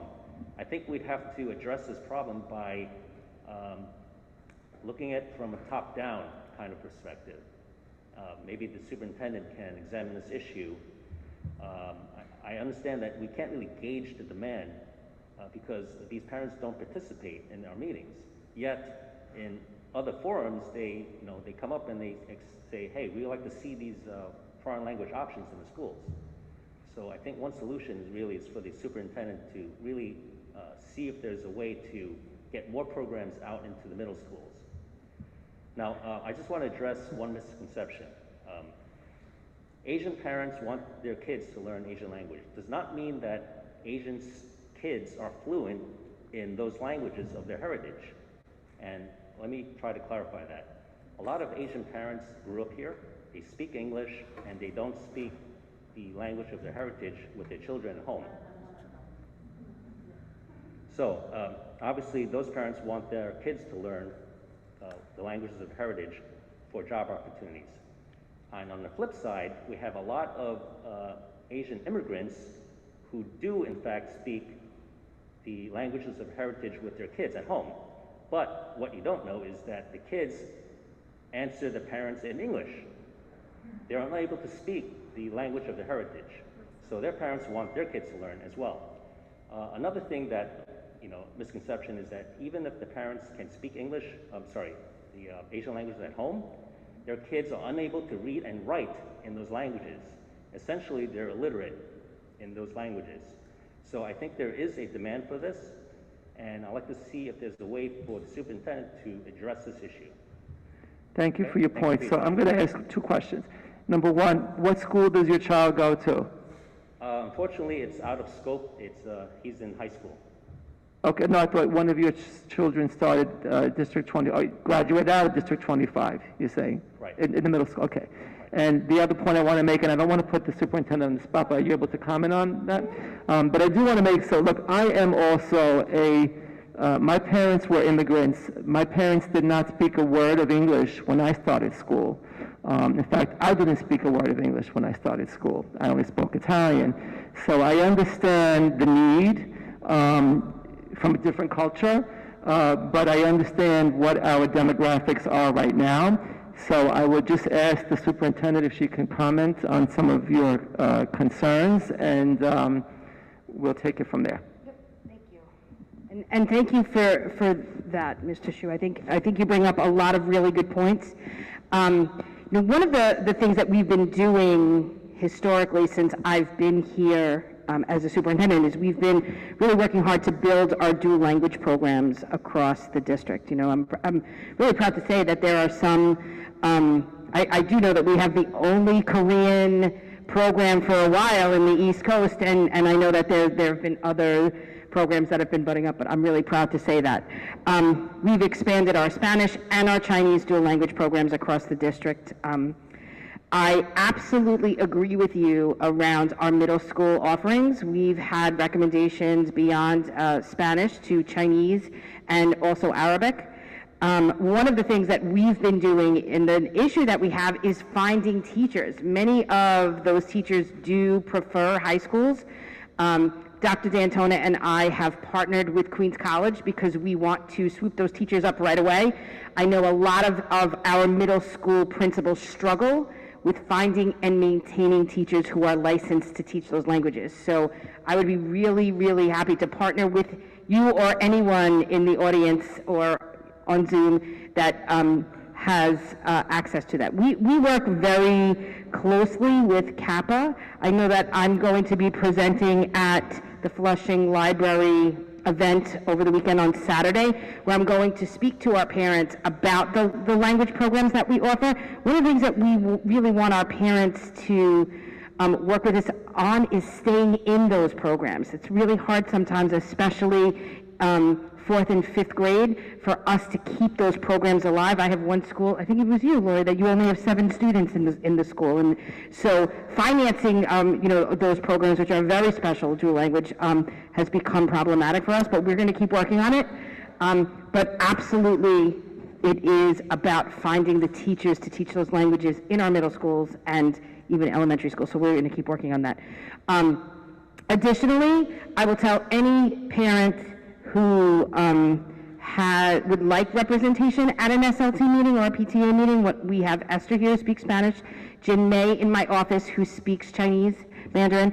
She actually supported a Mandarin-speaking parent who was voted on the SLT at 242, and for the entire semester she went and translated. So we're very passionate about that, so we do encourage all families to call my office, and we'll be able to speak to them in the language of their choice as well. So we're working on it. We're going to continue to work on that, and I definitely believe in expanding those language programs as well.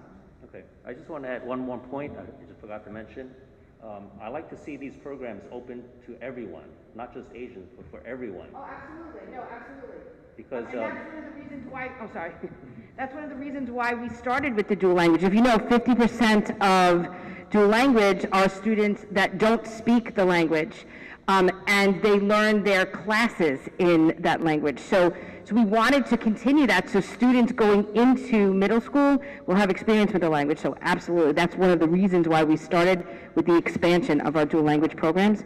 So as I said, absolutely, we're going to continue to work on that. And you're right, we do have to have more representation of languages across our district. Right.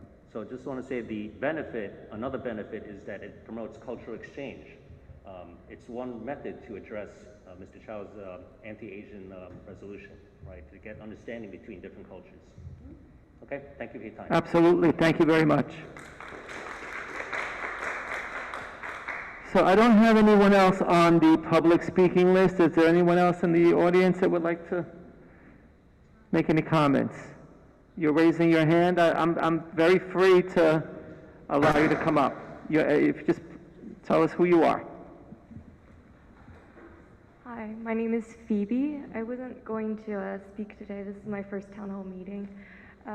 But the topic of conversation that I was really interested in came up because I'm part of the after-school program that's usually at PS 107. We started here.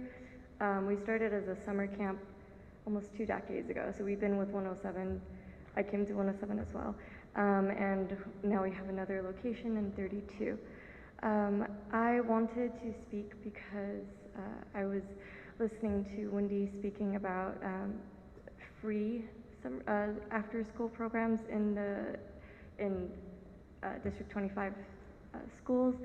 I completely agree with having affordable and free after-school care. I wanted to speak on us being here and the future of us being in the school and continuing our relationship here if that were the case. And on leaders, we are an after-school program. We are not for profit, but that does mean that we do accept tuition from our students and our families. The tuition my hope is in the future can be sliding scale, but it is pretty low. When we were doing refunds last year during the pandemic, it came out to, I would say, like less than $6 an hour. And a lot of our families as well have been with us for so long. We have deep personal connections with our families, and it's not just after school care. It is prep that we help.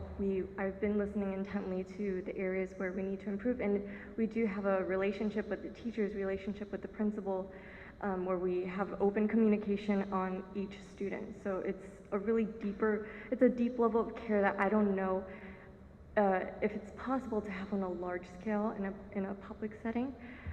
Of course, we go by whatever the district tells us, but I am stating our case for continuing our relationship with 107 and staying here because we really love it. We really love our families. We hope to continue to foster these relationships and being here for the students of District 25. But yes, I'm here. I hopefully will continue to come to more town hall meetings to be more informed and to know what the future of our after-school programs here will be like. But I was here hoping to state my case and to reopen our after-school because we have families that want to come back and families that really, know us and trust us. We were here during the summer without incident, and it was amazing to see everyone and to foster those social emotional relationships again. But yes, that's just, there's no question, it's just my personal experience. Well, we thank you. We thank you for your comments. It's nice to see that the resources are out there. So the key is to see if we can get funding for those families that can't afford it, especially if it's offered in other districts throughout the city.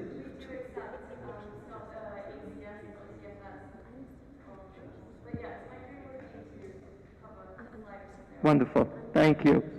Okay. So if there's no one else that has any public comments to make, and we have no further new business, except Carly's got to say something. Is there? Carly has two. Not Carly. Go ahead, Carly. Two comments on the chat. One is I'm a parent. Hold on. Sorry. You need the microphone? Hold on. Carly, wait for the microphone so that it can.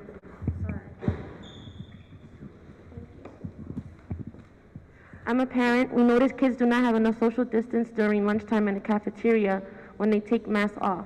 School doesn't have protective guards between students either when they eat. Many parents are concerned about this. Well, that's one comment. I'm going to have the superintendent comment on that. They don't mention the school, right? Here. Here? Okay, so we could call the parent tomorrow. I mean, I was,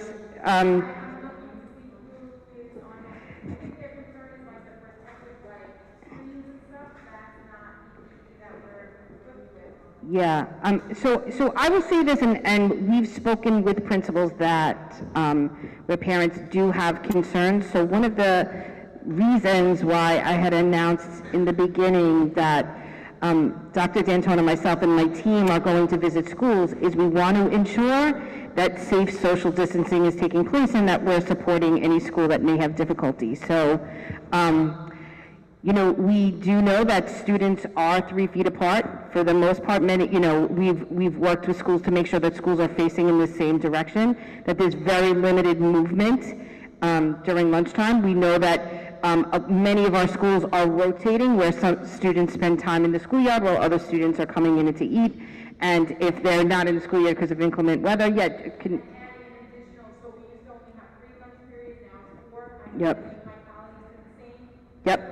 So Ms. Cummings, thank you. She was saying that many of our schools have added an additional lunch period.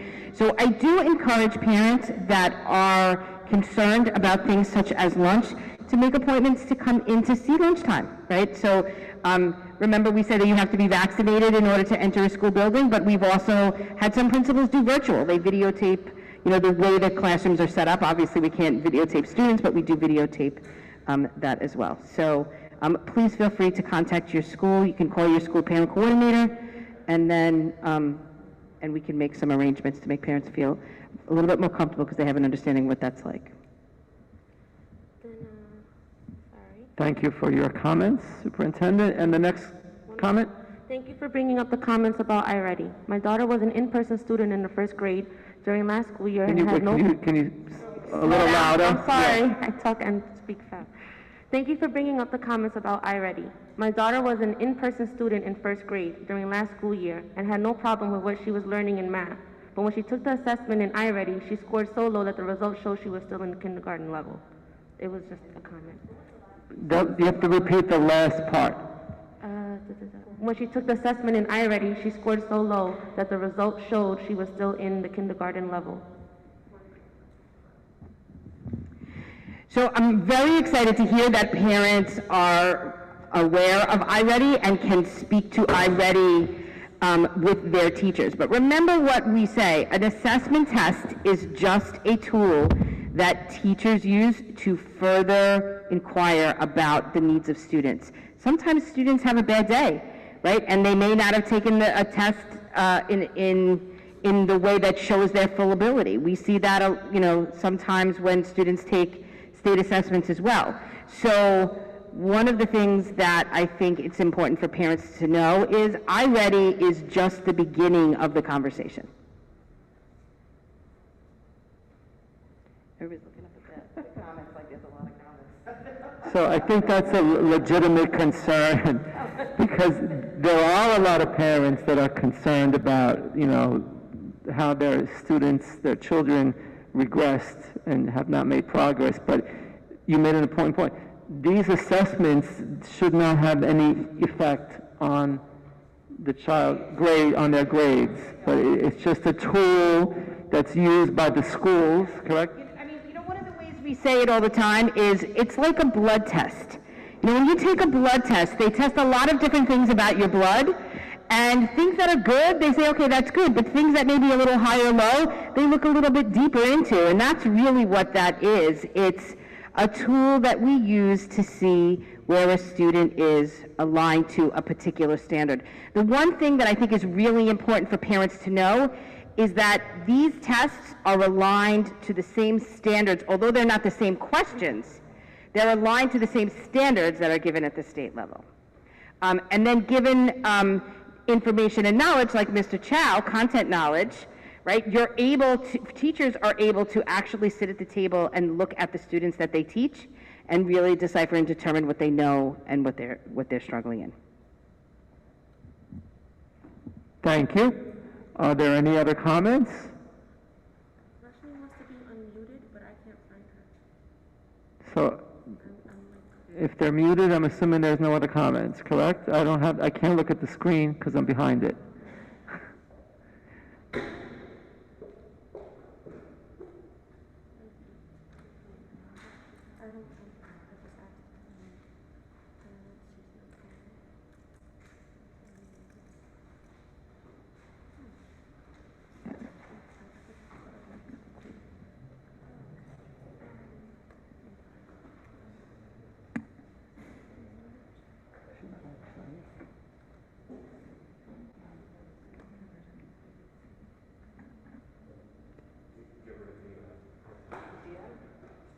You don't see any, okay. We'll give a moment just to make sure there are no comments that are going unnoticed.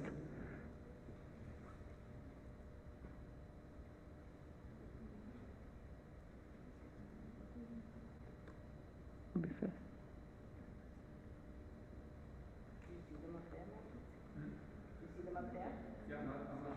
Is there a chat on the screen? No raised hands? Okay. So being that we have no raised hands and no further comments, I'm going to adjourn our CEC calendar meeting. I thank all the parents. Again, I thank our principal, Lori Cummings, for allowing us to host this event here. And I look forward to seeing you next month, however we decide to meet. I'm going to we have our business meeting, which should be pretty brief, but we do need to conduct our business meeting following our calendar meeting. So you're free to stay if you'd like. Otherwise, we will talk to you and see you next month. Thanks once again and have a good evening. Okay, so Juliana, we have some questions for you on some things, because I know there's a lot that you may not even have the answer to. But the number one thing is the type of meetings we're going to have. But I don't want to get into my stuff. I think Danielle Domingo has two comments. Thanks, Juliana. So I spoke to the executive superintendent. We could,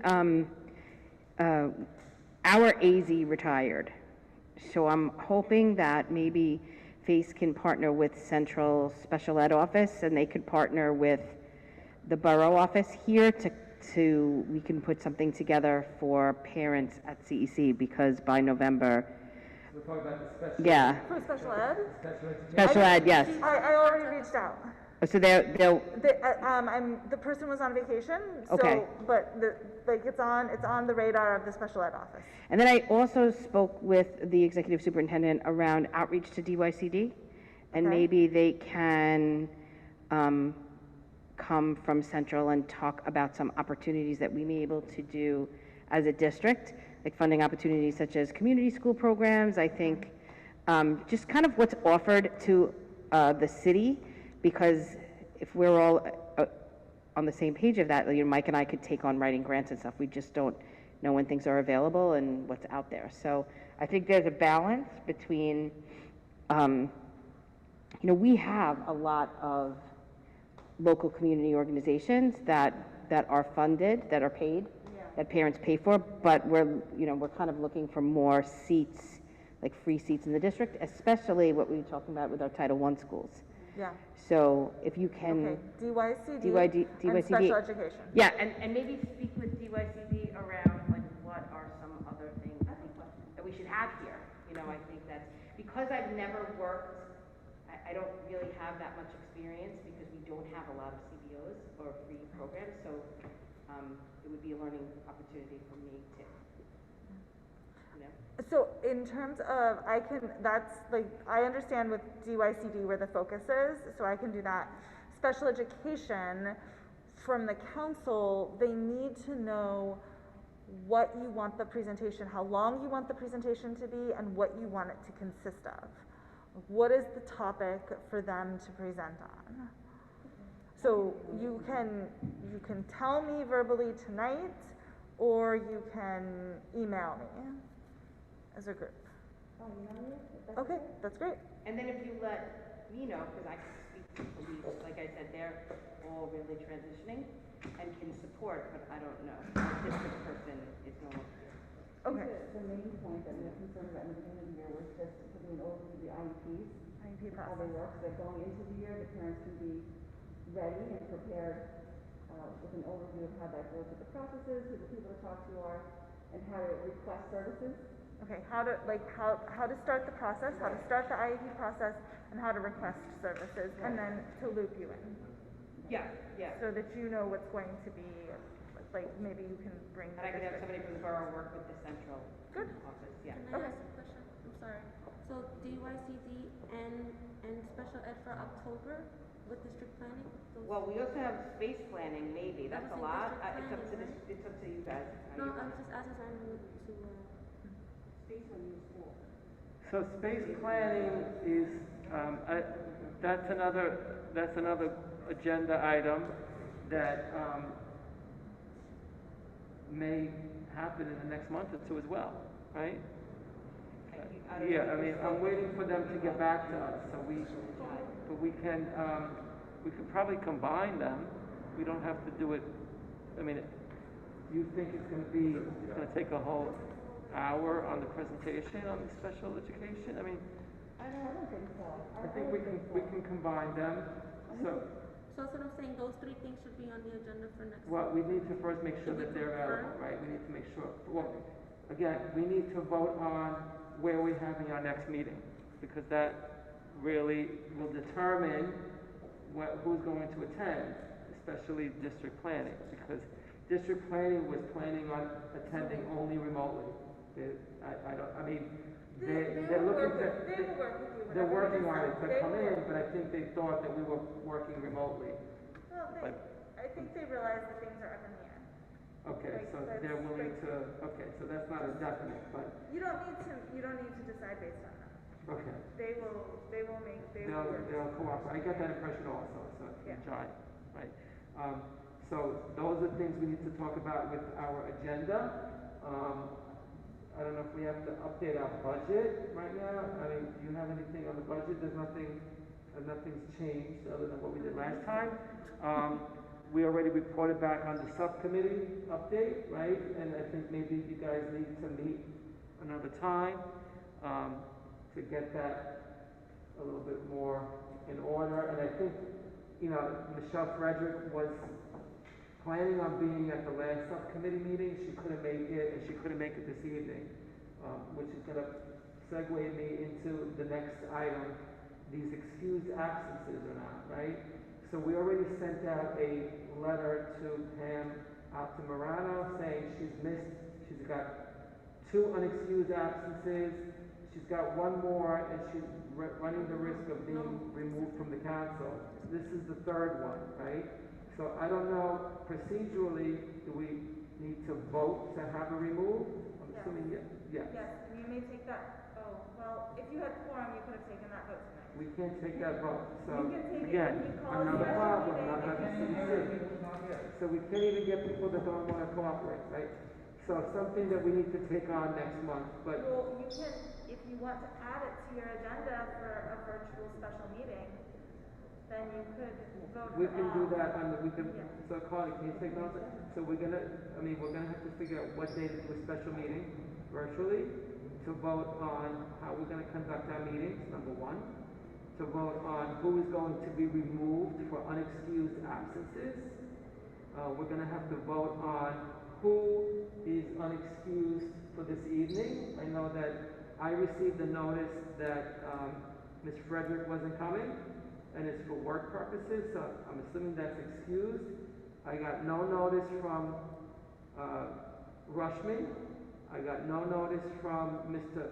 Bion-Ein, and I had no notice from Ms. Altamirano. So I think that needs to be decided, right? And we need to get some feedback on our borough-appointed representatives. Again, I know that some members are on the council and they're not fully vetted, so why can't these representatives come on the council and become full, and then wait to be vetted, and then remove if they have to? Other than that, what else do we have to discuss? Where are you gonna have the meeting? So if we vote at the special meeting to go 100% remote, I don't know what's gonna happen at that, then it's gonna be remote. So But we'll if wait. not, we need to talk about the location, so that also needs to be addressed at our special meeting, right? I mean, a location is a logistical thing. You can discuss it tonight. Okay, Like, a location does not necessarily need to be voted on. okay, so, well, we need to vote on whether we're doing 100% remote or not, so that may take the location off the discussion. Right. But we could talk about location for the next meeting. Anybody have any thoughts on that? So this is a nice location, but we've done it, it's kind of centrally located. We did have, I think we had more than we would have been allowed to have at the district office, right, in terms of number of people? We had half, looking at the ordinance, we had half, there were 11 community members, and the rest of it was us and staff. So we were more than, We were half and half on. we were like 22 or so, right? 23? 31 on Zoom. So we're allowed 31? No. I said I had 31 on Zoom. No, I understand, but how In many the are we office, allowed to in the- have? Yeah, but I live? think it's more now because you can be 3 feet, not 6 feet. Louis, How many are we allowed to have 20, at the I'm district allowed office? 20 people. Louis, you want to comment because he hears? Is it 3 feet in the district office I'm now? not sure. Can you speak? Yes. Yes. I'm speaking to the screen. You can text me, Louis. Right. So, right. I So did. while Louis is Now here? he's not there? He left? Now in fact, we just called on you. So, I think you can fit more people. If we could fit more people, then we may go back to the district office. I'm cool with That'd be an that. option. So, Mr. Chow just reminded me that we, on the special, meeting about voting to go either remote or in person, there's also the hybrid option, right? So, but that option we would have to discuss whether CEC members will be able to vote if they're not present. Because that's my understanding right now, they don't have the power to vote, right? If you want to partly meet in person for your special meeting, then those members would have to disclose their location, like Correct. publish So that's something that needs to be discussed and considered. So if we do the hybrid option and we vote on it, those that are not going to appear in person have to understand that they have to give access to the public to their home. And that also includes handicap access, correct? You have to disclose the location and you have to have access to handicap. So it's, it's not that easy. That's during hybrid though, not fully remote, right? Right, That's for the hybrid. If we do fully remote, we don't have to. If it's fully remote, it goes back to what we did last year, where we all just signed on and from our homes and we just conducted our meetings remotely. And we did have a big turnout, so. But again, that's something it's not mandated, we're not required to stay home and do fully remote. It's something, my understanding, that we can vote on as a council. Yeah. So that's something we're gonna have to vote on. So I'm not disrespecting or excluding anybody, and I'm not making that choice. We all have to vote on it, right? So that's gonna be an interesting meeting. And then logistically, I don't know, are you guys available in the next week or two? Yeah. Do you have any preferences on dates? I do have a question of backing up to the in-person meetings. There are members that have already missed the 3 meetings. So they're already, as far as I'm concerned, off the table as far as council members. It should be on the table as So we have to vote them out, right? So Pamela is the only one that's missed 3. Binion has as well. Binion, this will be his, he has one excused absence. Hold on. The first one in July, he was for work, and I think we This voted is that first he was one. excused, So this right? is 2, so next month. So this will be his second, so the warning will go out after today, and then if he's not here the 3rd time. Rashmi, this is her second. So again, she gets the warning once we vote on it, correct? We have to vote on it first, and then one more we can. No, the warning just goes automatically. Carly will send it now. Okay, so then Carly could send the warning out to Rashmi and to Beyond. And to Mr. N, yes. And, okay, what else? That's all I got. That's it? Anything else, Wendy? I think Anne-Marie's question is a little more nuanced. What's your question? Basically, you want to know, like, do we vote people off before, like, what order does this come up on the agenda? Yes, she just translated me. They get to vote for how meetings are held, or do you vote people off? It's like they're voting for themselves, though. They're voting about themselves, is what I'm saying. It's kind of awkward. So what you're saying is Rashmi would vote about herself, Right. or Beyond, or... Right. Well, Pamela hasn't even attended, so I don't think she's gonna attend. So I don't think, she's the only one on the table right now. You need 6 votes? We need 6 votes, correct? So you're planning on having the special meetings remote? Or? Yes, I'm gonna call for a special meeting. I just wanted to talk to you guys about when. I have a question. And we'll all come on remote, yes. I'm sorry. I'm just calculating in my head. We're going to be a split council on this, 100%. So if we're gonna So be a now- split, then it's probably not gonna be voted on. So it's going to roll to the next month, which means now they're all Binyam, Rashmi, Pamela's already put her off the table, but Binyam and Rashmi now will be at 3. So Right, but if then we're they- going to vote again, and we're going to still be at the same impasse until we get the borough president. Until we get the line borough president. That are the tiebreakers, basically. Well, no, because now if Pamela is off, Right. then we can, Well, that's as a fine. council, we need to notify the community, notice the community that we have an opening. We, as a council, will vote on the new member, Emery, correct? the thing is, you have 6, let's say they don't even show up. You have 6 members. Right. with Michelle, you would have With 6 Michelle. members, right? Right. So it wouldn't It would have to be, necessarily be We have to split. be 6 in agreement. That's what I'm And I saying. don't think we're going to be. so it's not going to pass. It's not going to pass. So my point is, it's gonna roll to the next meeting, and then we're gonna be in the same position, because now they have now exceeded the limit, now they're at the limit. Okay. So now we're really stuck, because the people that are being voted off are voting to, you understand what I'm saying? The people that are being voted off are voting on what? To do either remote Right, or? to keep it remote, so then how do But you, so they can just. so those would be 2 votes. Right, but they could just, this could keep rolling on until we have some more members of the council have us seats filled and we should go up to these people. That's why we need So to this get these could roll. seats filled. Right. And nothing will get done, which is the reason why I said it's hybrid. But I don't think we should. But we can't even vote on that if Right. we don't have quorum. I cannot decide unilaterally. No, I know that. And we can't even vote on it, we're only 4. Yeah. No, I understand. You can decide on that if Michelle comes to, that's what I'm saying, she's If the Michelle was deciding here, we factor. could have decided. Yes. But Anne Marie is saying that everybody has to do 100%. Right, no, would I'm have saying to say about yes. I'm saying about just about the remote option, I don't mean I said, well, So- not remote, how are you gonna conduct your Can meeting? I just clarify something for myself, not that are you voting to be 100% remote, 100% in person, or hybrid? Correct, one of the 3. Okay. I just wanted to say that I don't know how this will progress, but I know that Juliana and I have been talking about it.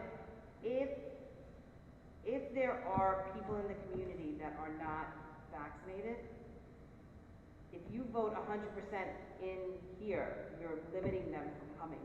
Well, that's something we have to consider. I just want to say that for parents, because I don't know where we're gonna land with that, but as of right now, if there was a parent that wanted to come into this meeting today and we were 100% in person, they would not be able to come. But they So- would still have the Zoom option to watch. No, that's hybrid, that's isn't hybrid. it? That's what she's saying, if it's 100%. Yeah, I was just clarifying that for myself.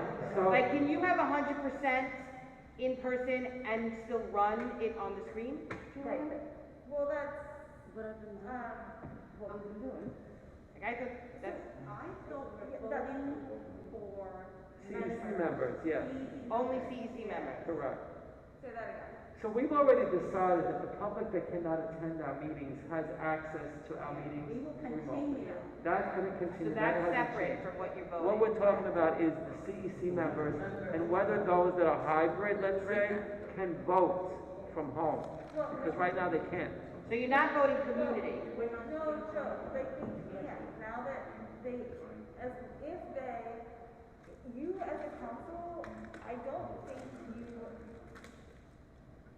you're saying if you have the ability of saying whether or not they vote. Yes.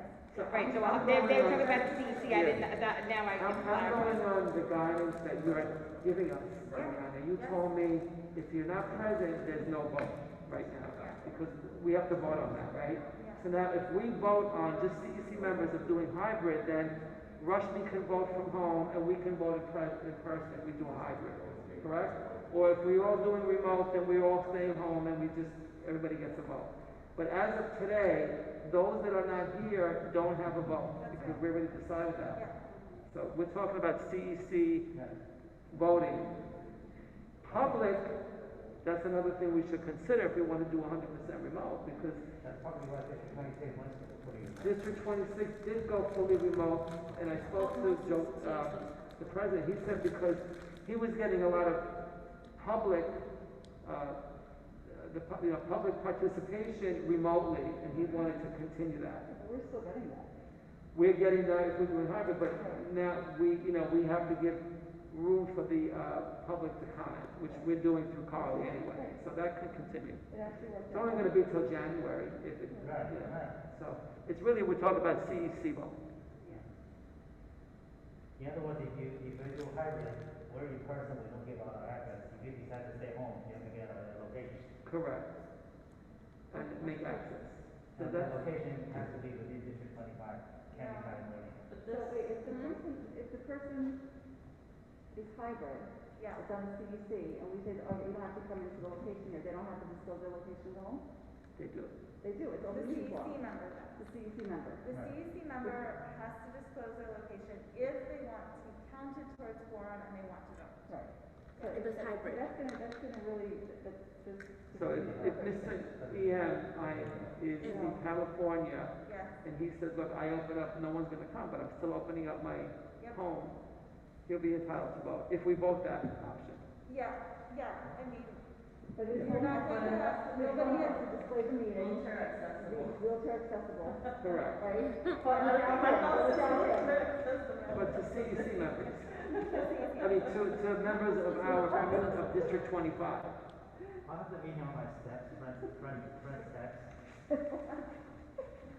So in other words, if Rushmi wants to vote from home, she has to disclose her location, technically allow the public to attend, With the wheelchair and have handicap accessible. So that's very difficult to happen. It's very difficult for it to. But it's also true that if So hybrid doesn't work, California is wheelchair accessible, there's nobody at Central who's going to say that doesn't count. Correct. Like, you can be anywhere in the world. So at the end of the day, we realize that hybrid probably is not going to work. Wait, can the location be, let's say, in front of 107? On the front steps of 107? Sure. But then what's the point then, if you don't want to come to the meeting where everybody is? So you're gonna have to have the access. I understand your principle, but right now we can't get anything done. So if we get nothing done and January comes around and the rules go back to the old way, it's a moot point. So we're talking about October, November, December, which is probably October we're gonna meet in person. Like we did tonight. So the next place, do you have any recommendations for a location that you would like to? I think you could do, it's up to you guys, but you could do Linda Place. I mean, I'm okay with Linda Place. I'm okay with this. So look, I served on this a couple of terms, and we've been circulating the schools, and at the end of the day, we realized like it's more work because the public doesn't know where to go. Like we went to the district office maybe, and it's just easier to do it at the district office, unless we get. Whatever, I look at the notice and I look at our address, it's 30.40. yeah, Carly, you know how I think, because I was actually doing this in some work with the schools. Maybe like a day or two in advance to speak to John about clearing some of that area. I think it just in case the numbers is because there's so much stuff around, like to maybe get rid of some tables, move them out of the room, put more chairs. I'll speak to him. We definitely have access to that, but that kind of blocks seating. So they don't have to sit at tables, they can sit at chairs. You know? The council, the chairs 3 feet away. You mean the audience? Yeah, the audience, right, because there's a lot of. So the school, the community, Emery's right, the school committee definitely appreciates it, but we do have certain meetings where we have in school committee, like we had a chancellor's meeting, we had it in this school. Was it 4 years ago? Our thing too, our ceremony. We have our award ceremonies, we have our award ceremonies, you know, in the school, so it's not like the only, you know, maybe we could do the big events at a school.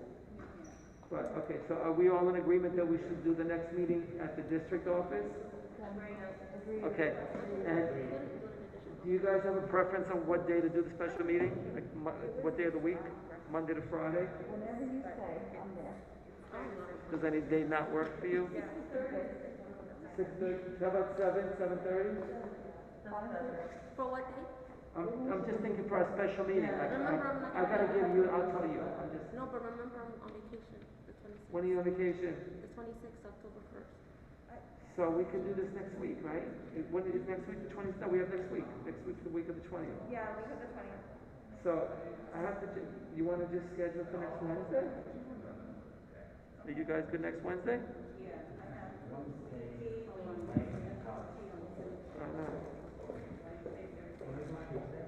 I don't have, can you do Tuesday? You cannot make it.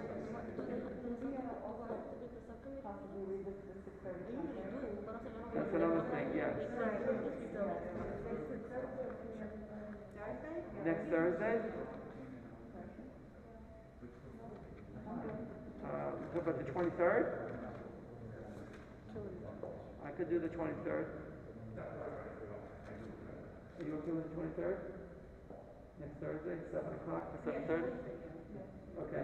So, So subcommittee I'm meeting? probably gonna, yeah, you wanna I mean, put the notice special of meeting? subcommittee? No, Special meeting? calling a special meeting of all CEC members remotely for next Thursday, the 23rd at 7 p.m.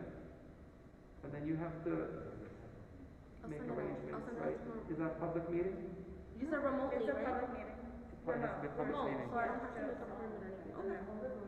It has to be a public meeting. It is all subcommittee meetings are public. Right. So for those On Zoom. specific purposes, you got that, Carly? You got all of this? We're just meeting on Zoom, right? Yeah. So, I just make a No, public no, notice. about what we're meeting about. You said, hold on, I have it here. Virtual meeting to vote on how the CEC will conduct their meetings, whether it be remote, in person, or hybrid. Well, How do you want to word it, Joe? what's that? How do you want to word it? How do you want to word it? How do you want to Well, because we know we're gonna conduct the CEC members voting, correct? Remotely, in person, or hybrid, Okay, CEC members voting. correct? Gotcha. Voting rights, correct? And then discussion regarding absences, Yes. voting on it, and that's it, right? The special meeting should be brief. None of our meetings are brief. What, 10 o'clock? Oh, another thing that Emery discussed, and maybe Shirley, maybe at our next business meeting, going back to the 7 o'clock time, because 6:30 is tough for some people, and Michelle's not here, I don't know if that really works, right? I mean, 6:30 or 7 is fine for me. So we'll bring that up again. Okay. But that's at the business meeting, the next meeting. What's Title I funding? Does each school get the Title I? No. It has to be taught in the school, right? No, Title I funds are generated by, the school lunch, what are they called now? They used to be called school lunch forms. Yeah. They're not called that now, there's something else. Where a certain percentage of the school is, at a certain poverty level. And if that is, and it goes by borough. So if a certain school hits a certain percentage, and it also changes, like sometimes it's 60%, 59%. So if like 60% of the school that hand in those forms is below a certain poverty level, then the school gets money. It is, it's a lot of our schools. So what can we do? What does Title I money is used to supplement, funding for struggling learners, level 1 and 2 students, programs, but not for CEOs. Are you good? Are you trying to leave?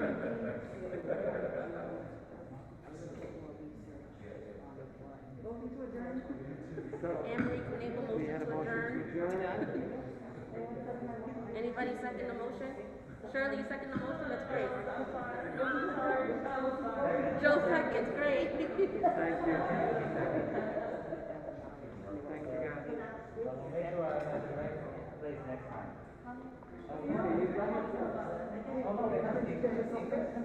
Oh, okay. I try to